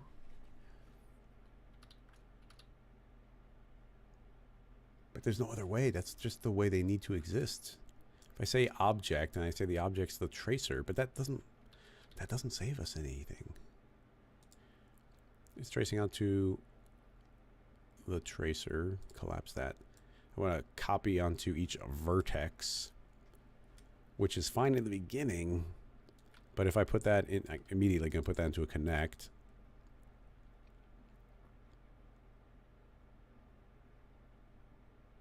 Well, it's constantly more and more and more and more tracer. Well, I'll try moving this over just in case, but I don't think, like at most it's going to be doing the same thing. Yeah. So you can see it's generating new fire, traveling along, pretty much doing the same thing that the tracer was doing. And I imagine even with a cloner, it's going to be even slower because now we are making clones. So now we got this feedback loop of growing. The, it's kind of cool, but it's going to get slow quick. So the only thing I can think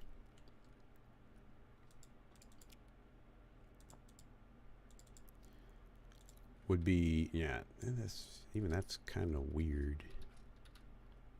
The only thing I could think that would layer up nicely on top of that would be feed this tracer into a volume. Let's put that into a volume builder. Volume mesher. So that will create a big old blob. What do we want? Pretty low res.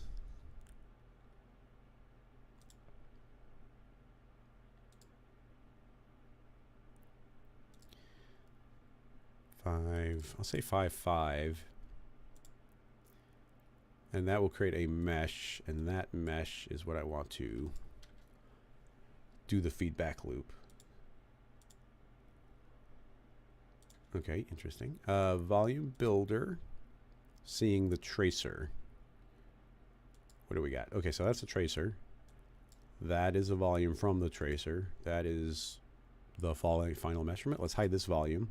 Okay, yeah, so we are seeing, this is the final blob from the tracer. That's fine. That then generates a mesh. That can now get a vertex map, which gets limits. And then that gets this vertex map. But it's clearly not doing the feedback loop. But now we feed that into the connect object. Move both up. And then try it. It still doesn't. Volume builder. Yeah, that is a volume from those. My hope was, well, the goal there was because the tracer is getting more and more and more and more complicated, like every single frame, more mesh, more points, more interconnections. If we put that into a volume builder, then the volume would be like, well, I don't care how many points are as the tracer, here's our final mesh. And then we could create the feedback loop from there. But in spite of the vertex map properly updating for us, this pyro isn't burning.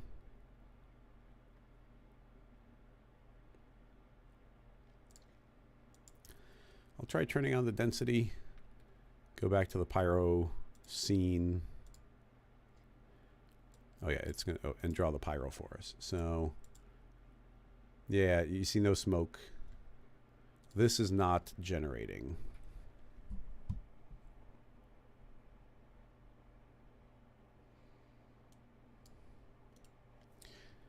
It's already on the connect. And the vertex map isn't even a variable here. So even if we delete that and just say, hey, give me a brand new pyro.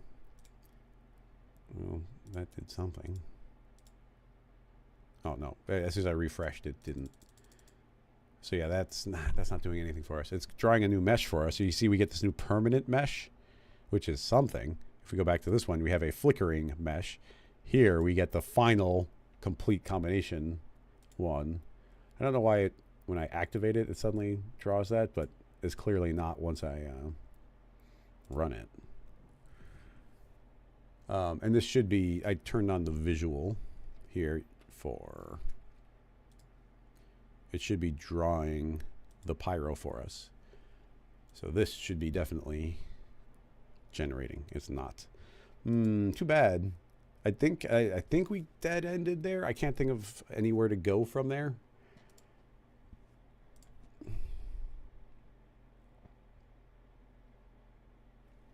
Yeah. I feel like there's something there, but we tried all the tricks I could think of.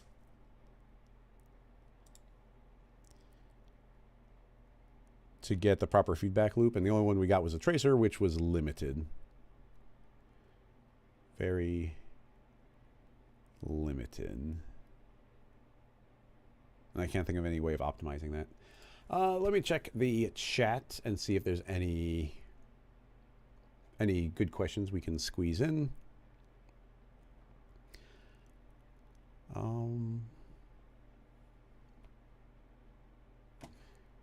Perez is asking any tips on how to animate a mesh line moving.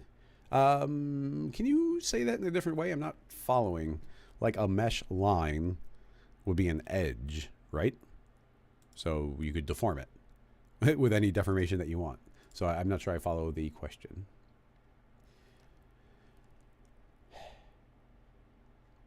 Salam, did you link properly to my old tutorial? 2 years ago. Oh yeah, okay, yeah. So you already answered. You linked to my old GSG wacky waving inflatable tube man. I know one. It's no one has a question. It's a Pinterest link. Mute. Pull it over. All right, what do we got here? Nest. It looks like a. Okay, it seems to be an animation. Well, it says it's an animation. Is that supposed to be animating? Refresh. Huh. It's probably not best to link via Pinterest because, first of all, I'm not. This maybe is from Raccoon Graphics, but it also just might be somebody who collected this image. So I'd want to see who originally made it. And it's also not playing, so I can't be sure what the specifics of the question was.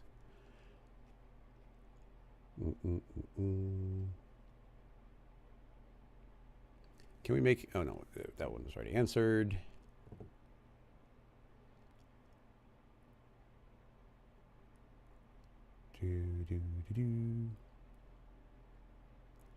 Scrolling back through the chat, either people... Oh, Mr. Fresh has a link. Instagram, man versus machine. That's always intimidating. Oh my goodness. What is even happening here? It looks like cotton. Kind of like a popcorn cotton. Yeah, cotton candy is what they're going for here. But they're... Oh man. Those threads are gorgeous. Those are gorgeous. I don't even know what to say there. Well, it's obviously our early method to make something even vaguely like that would be hair.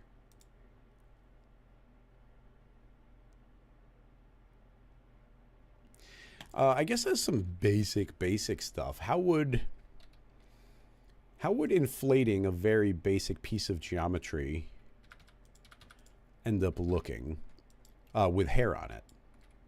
So let's make a plane simulation collider. And how do I want to do it? It's always fun to make a slightly crazier shape. So figure, volume, builder, volume mesher, 5, inflate just a bit. remesh. Drop it down. Or no adaptiveness, 10%?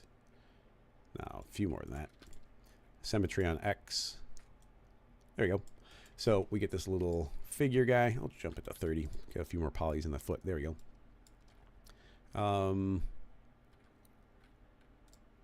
Scoot the figure just up a hair. And so that mesh should be pretty much static. We add the cloth on and say it's very bendy, a bit stretchy. Don't worry about stickiness. And the main things we're going to have are our target length and our balloon. If we just keyframe our target length, and over the course of 10 frames, we'll say he's 10% of his original size. Let's see what that looks like. And we'll save it.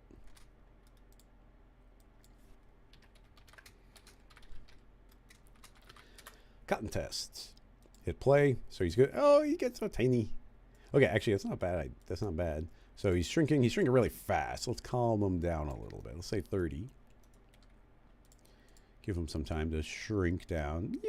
Really, really, really tiny. And then, so we got some intersections. Control D, simulation, substeps 50. Usually goes a long way for me. Hit play. He's not sneaking through anymore. So there he is laying flat on the ground. Okay. So then we'll let him lay flat on the ground until frame 50. Keyframe again. And then all the way up to frame 90, he'll grow back to default. And then give ourselves a couple extra frames. Let's just see what that looks like. So blurp, blurp, blurp. Shrinks down. And then slowly. Okay, cool. Let's get some balloon. Now, what's interesting about... I wish there was a setting for this. Oh, I don't think stretch influence is actually what it is. But I want it to maintain the volume. But the volume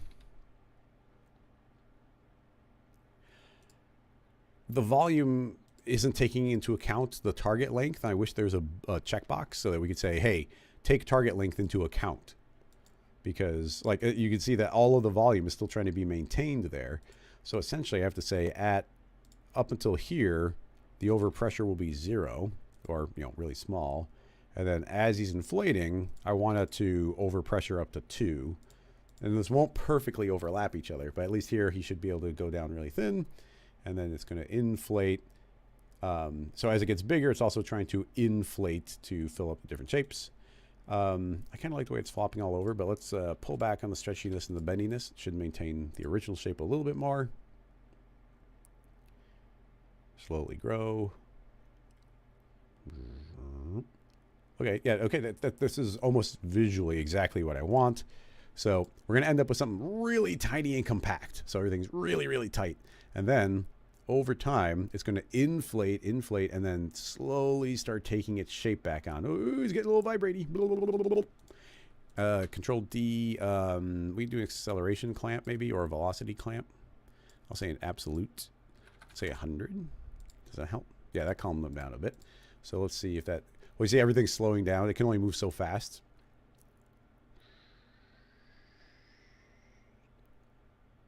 But still, the final state's pretty good. I'll double that speed. Make sure he's not vibrating. And also, we could put some extra damping in there.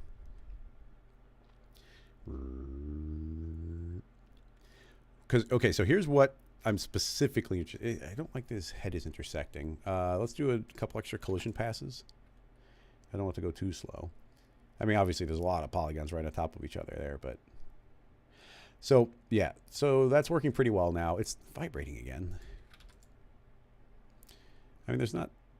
It's inflating. I guess we're putting a lot of pressure in. It's not that much pressure. I'll say it's allowed to stretch a little bit more. Usually you start getting vibration stuff if you're adding too much energy into the system, but there's not that much energy. The only thing that we could possibly be doing is overpressuring too much. But if I say, hey, you're allowed to stretch, then that should counteract that.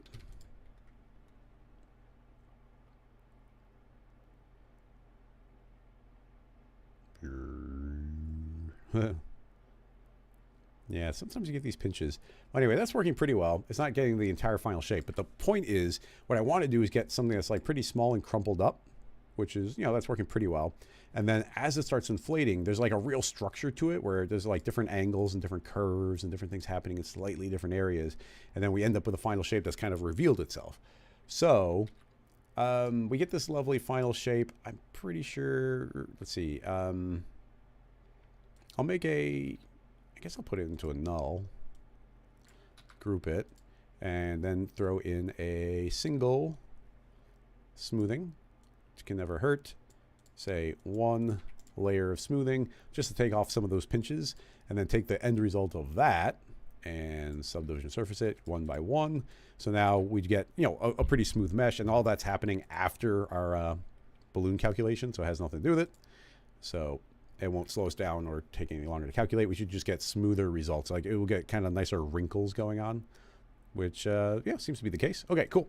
So we've got a consistent clean poly count. Now we can throw on hair. So we add a simulation hair object. Nope. Hair object. Why can't I add hair?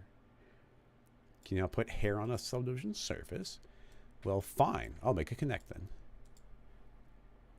Animate, simulate, hair objects, add hair. Well, there you go. You didn't even slow me down. Now, we do have some danger here. So currently we have a count because we're making 1 per polygon vertex. They're pretty even, so that's actually fine. I do kind of want them to be pretty long, so we can allow that. The individual hairs are going to be 12. We can go to our dynamics and say, I want to do custom segments so that they get a little bit stiffer. I'll drop those down to 6. And currently we'll just see the guides, but let's hit play and see what that looks like. So it's going to collapse on the ground. I suppose, probably a bad idea, but let's make the entire body a hair collider. So we'll say hair collider and also make the ground a hair collider. So in theory, that should do a good job of like sitting on the ground. Hey, the body's not falling. What the hey? Why aren't you falling? What is happening? It's turning into like a weird mole man. Look at him. Okay, so why is this happening? Hair collider. Hair collider. Let's delete the hair colliders. It's almost acting as if, yeah, see, it's acting as if those hair colliders are colliders for freaking the cloth. That doesn't make any sense. Now, they're just passing through the ground right now. Let's try making a hair collider.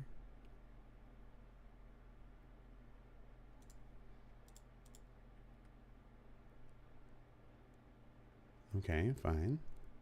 That's working properly. They should mostly be not sneaking through the ground, almost, you know, a little bit of hair. Probably a good idea to make a second floor slightly below it, just so that those two simulations aren't fighting each other.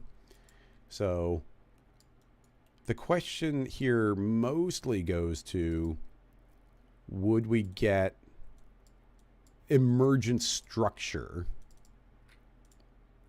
The unfortunate thing is I can't think of a way of really seeing this without rendering.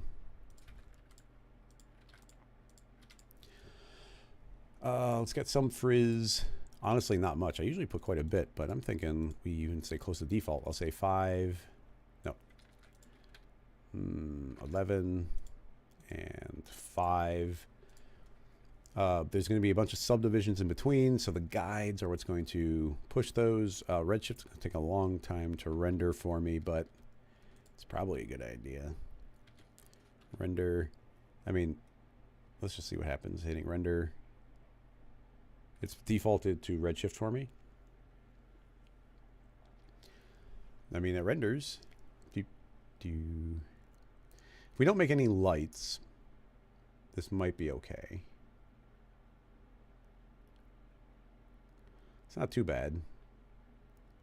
They look pretty nice. Let's make it a bit frizzier. Frizz. And I'll add a little more hue variation. Well, hue variation goes a long way, though. You gotta be careful with it. I'd really like it colliding with the body, but things got weird. Let's try it again. Actually, we'll make the remesh. Excuse me. We'll make the remesh the collider. Save. No, see, as soon as I put the collider on there, it gets, excuse me, it gets crazy. I'm gonna have to look into that. Okay, so he flops into the pile on the ground. Render settings, redshift, threshold 1, just to try to make it go a little bit quicker. It's mostly gonna be blobbing, so I'll zoom up a bit. Redshift, output, all frames, not crazy resolution, just fine. Let's just see what happens.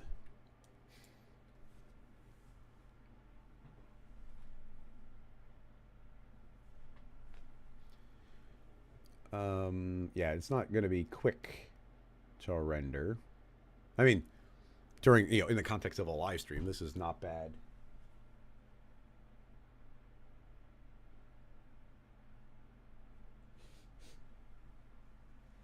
This is not bad in the context of like a normal animation, but it's not going to be exactly quick here for us to do tests. Well, let me check out the chat, see if we can let a few frames go, but I don't think we're gonna be able to go too far because we need to see the emergent movement of the final shapes.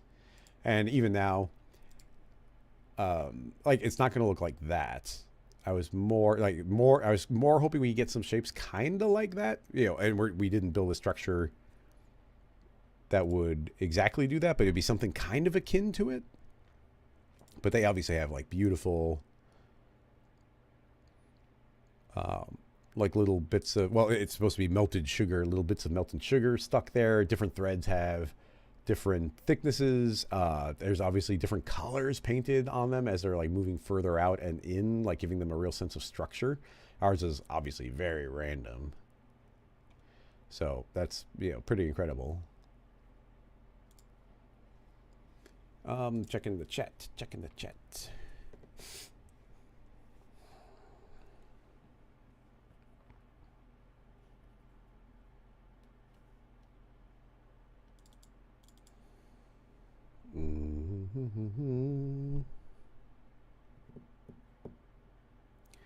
Adding a bit more stretchiness or animating the stretchiness as inflates may decrease the jitter. Oh yeah, I did that. We could cache our simulation first. Yeah, there's always that option. I don't like caching if I don't have to. Demi's asking, have we ever tried blowing air through the inflatable tube man?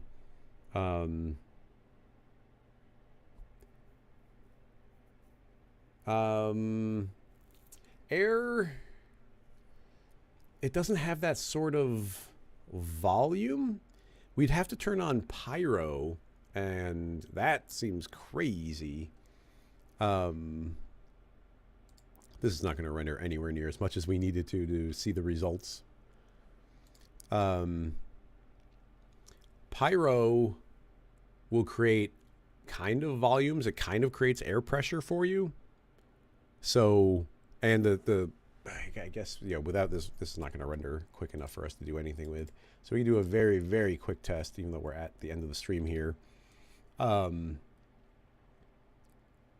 that's only because it's not going to take long. If we say caps, and we're going to keep this light. Yeah, that's about as far as I'm going to go. We'll have it sit on the ground.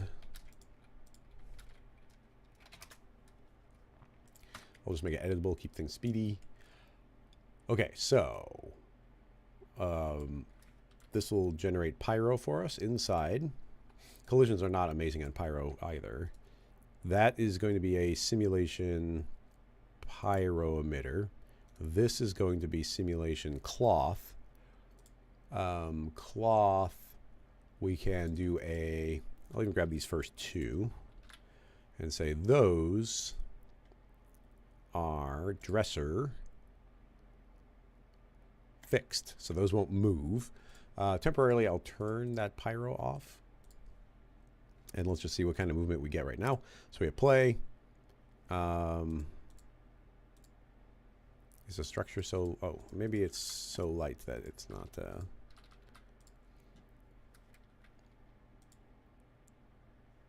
Interesting. Let me make some turbulence. Doesn't look like it's moving at all. Ooh.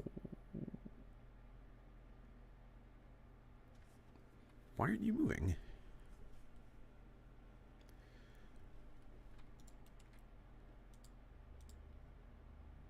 Oh, weird. As soon as I turned on that plane for a split second, it did activate. What? There's some bug happening right there. Simulation cloth. Points. Well, let's just make sure it's moving. Object mode. Play. What? Stop it. Stop it, you. Simulation. Scene. CPU. That's supposed to like force a refresh? Okay. Maybe. Turbulence. Give me some wind. What is happening? Okay. Cylinder, delete, delete, delete. Copy, new, paste. Okay, new scene file. Right click, simulation, cloth, play. Okay, it falls, thank you. Point mode, we've got these points selected. Dresser, fix those points. Play. Okay, you see it's wiggling a little bit, that's good. Simulation, forces, turbulence. Give me some wiggle. Okay, so there's a little bit of wind blowing around. And now we say, you can be more bendy, and you can be a bit stretchy. Okay, that's pretty much what I want. How bendy can we say? That's fine. Okay, cool.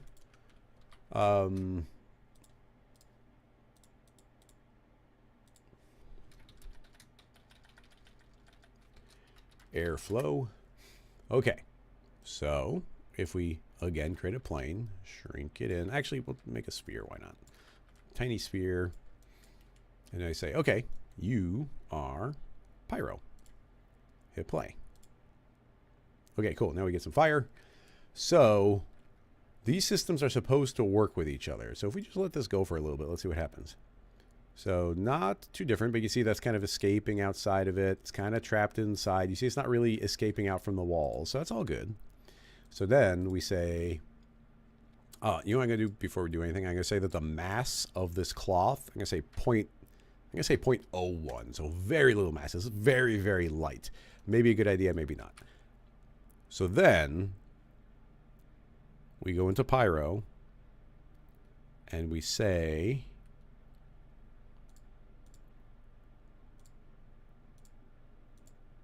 it must not be in Pyro, it must be in the Pyro output. There is a setting somewhere. Turbulence, combustion, threshold, draw, advanced settings, no. Smoothing, no.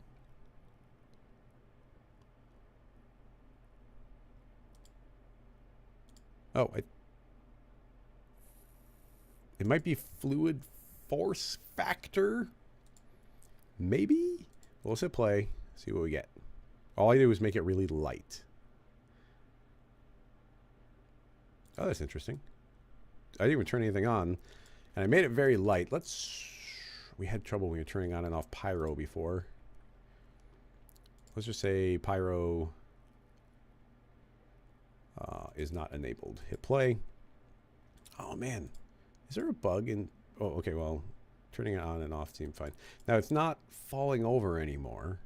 There's no Pyro. All I do is make it very light. So I'll make it not light. Let's see if we can get it to collapse again.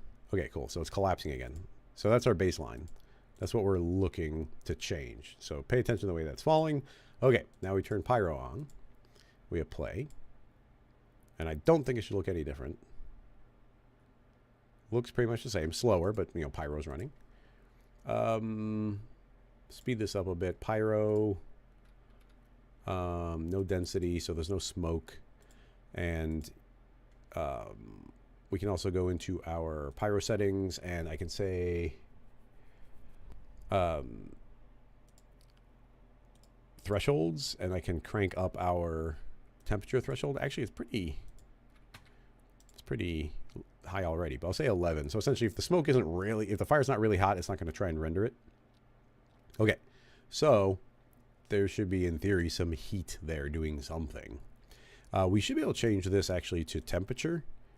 And if we hit play, we should see what the temperature is doing. And you can actually see the temperature is rising up through there. So let's do a couple things. Temperature, dissipation. I'm going to say don't dissipate. It's barely going to be losing any energy. So it's very hot for a lot of time. So now, yeah, now you can see that that green is, you know, traveling up further. Okay, so now save fluid force factor 1. Play. Whoa! Okay, well, it's doing something.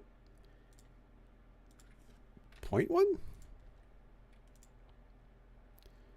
Whoa, it's doing something. Oh, okay, so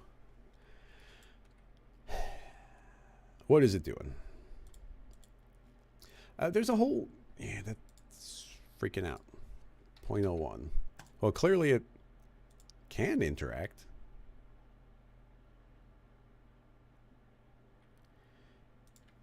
Fell down differently.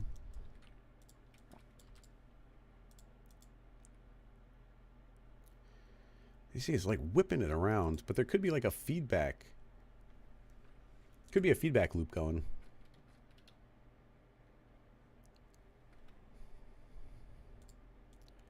Yeah, it looks like Salam is on the same page where 0.01 or 001. So that calms it way down, maybe. Now I'm going to try making the temperature way hotter. Just add a 0. Or I guess we can't add a 0, but way more temperature. Is that doing something? I mean, it seemed to keep it more vertical for longer, but it wasn't quite enough to stop it. Let's drop our mass. But, well, if we drop our mass, then it seemed like it didn't fall over. Although, yeah, okay, I lowered the mass, and it did seem to have an effect. But you see how it's not behaving exactly the way I want it to. But there are other variables, like in our pyro output. It could be outputting velocity, pressure, divergence. Like if we say output pressure, and then we make, I'm going to turn, there's so many variables here. Let's get rid of our field force and say there is a, what's funny, that's fluid. Excuse me. I was trying not to cough, but it still snuck up on me.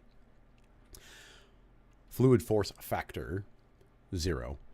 Instead, simulate forces field force. Please view the pyro, and that should be that's outputting pressure.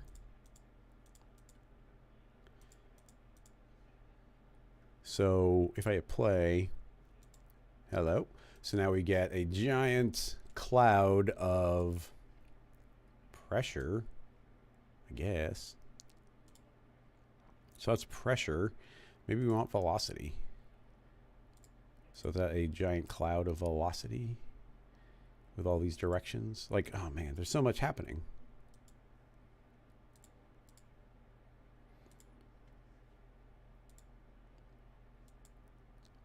So are we feeding in? Okay, so now you see these vector lines. That's essentially what I'm trying to go for. The field force is limited. And crank this up. X will be 1. Make this taller.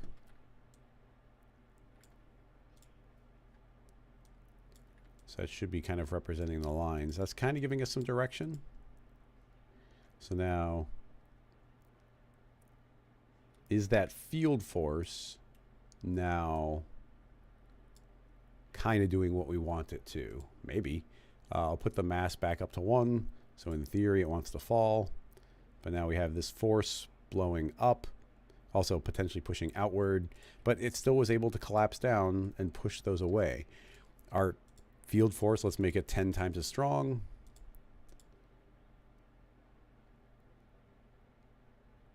Still trapping it. 10 times as strong again. Oops, some freak out going on. Now we've got like a lot of forces going here. Pyro. I'm going to go into my cloth. Control, simulation, velocity clamp, absolute. Around 200 seem fine. Let's try and stop it from going like so fast that it freaks out. But no, even that, yeah, there's just something. Well, there's also there's a feedback loop happening too. Let's tell the pyro object, pyro scene, forces exclude the field force because it's getting its own field force applied. No, that still pinched it and closed it off. There's a lot of variables here. It's a section I haven't played with too much, and I don't know if there's a good way of doing that. It almost feels like that's collapsing it in. I wonder if there's like a backwards direction. Pyro, nearest linear quadratic. None of those settings. Nothing here is going to allow me to reverse the direction. We could do a reverse strength. That doesn't seem right. I'll do a reverse strength.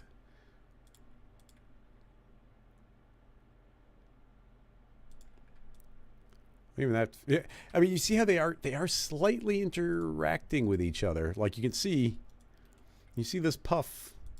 It's like, oh, that puff is traveling up, and you see the whole thing kind of collapse down, and this one puff is traveling up. It's getting pinched through. Like, there's a lot of cool things happening there, but I just don't quite have the variables. And this is using a field force. Maybe, maybe we shouldn't be using a field force. Maybe the fluid force is a way to go. There's a lot of, even that still pinching in.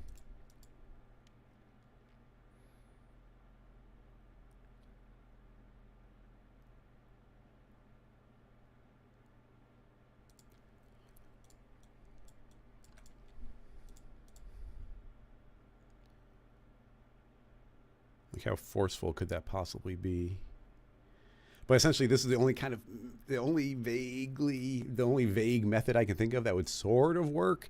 And I just don't know if this is the way to do it.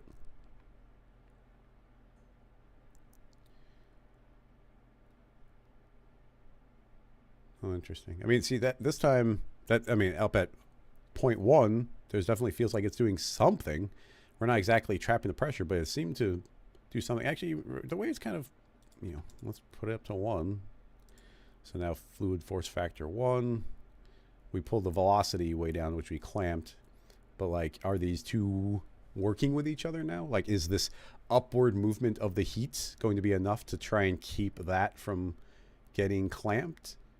Maybe. It kind of started to look like it was. I think the main difference here from what we were doing earlier, and right now the field force is doing nothing, is we clamped the velocity so that that thing can't go like crazy, like the big crazy feedback loop that it was doing. So let's see. Yeah, that seems to be falling, and then there's some heat getting trapped. It dissipates, but there's definitely it feels like the smoke is keeping this from fully collapsing. I put the mass back up to 1, so we could try lowering the mass again.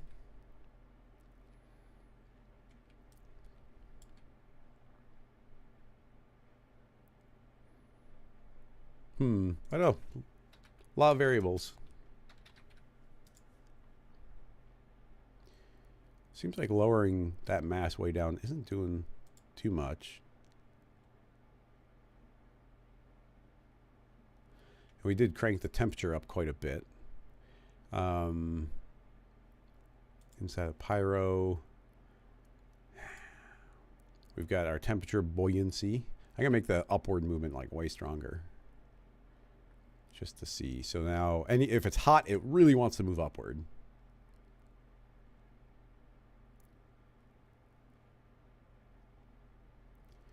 I mean, it's holding it longer.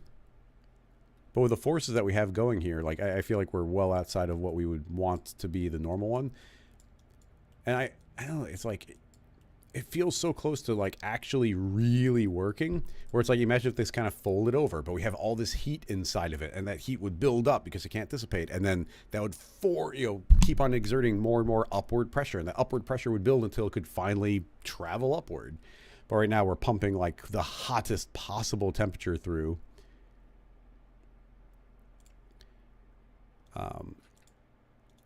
I'll drop that back to normal. Let's try doing 10 times the strength of the fluid force factor.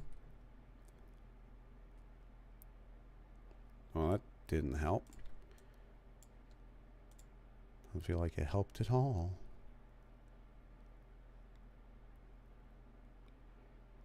Still, well, maybe stopping it from falling over a bit.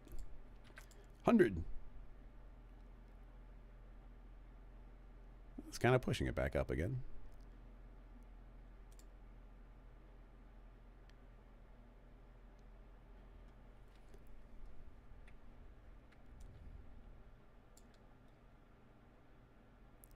I mean, I love the way that the fire is being forced to like travel through that tube. It's keeping it more upward. It's interesting that the fluid force before 0.001 was like too much. And is it just us putting that speed limit on it? I'm gonna put another. So now, like at this point, we should be like, that should be insane amounts of influence. See, it doesn't feel that different. How can it feel different? And I make it 10 times stronger and it doesn't feel that different.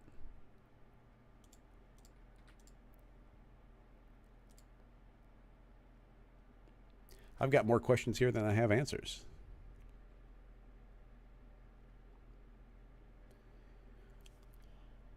Yeah, like, is that any different than this being 1?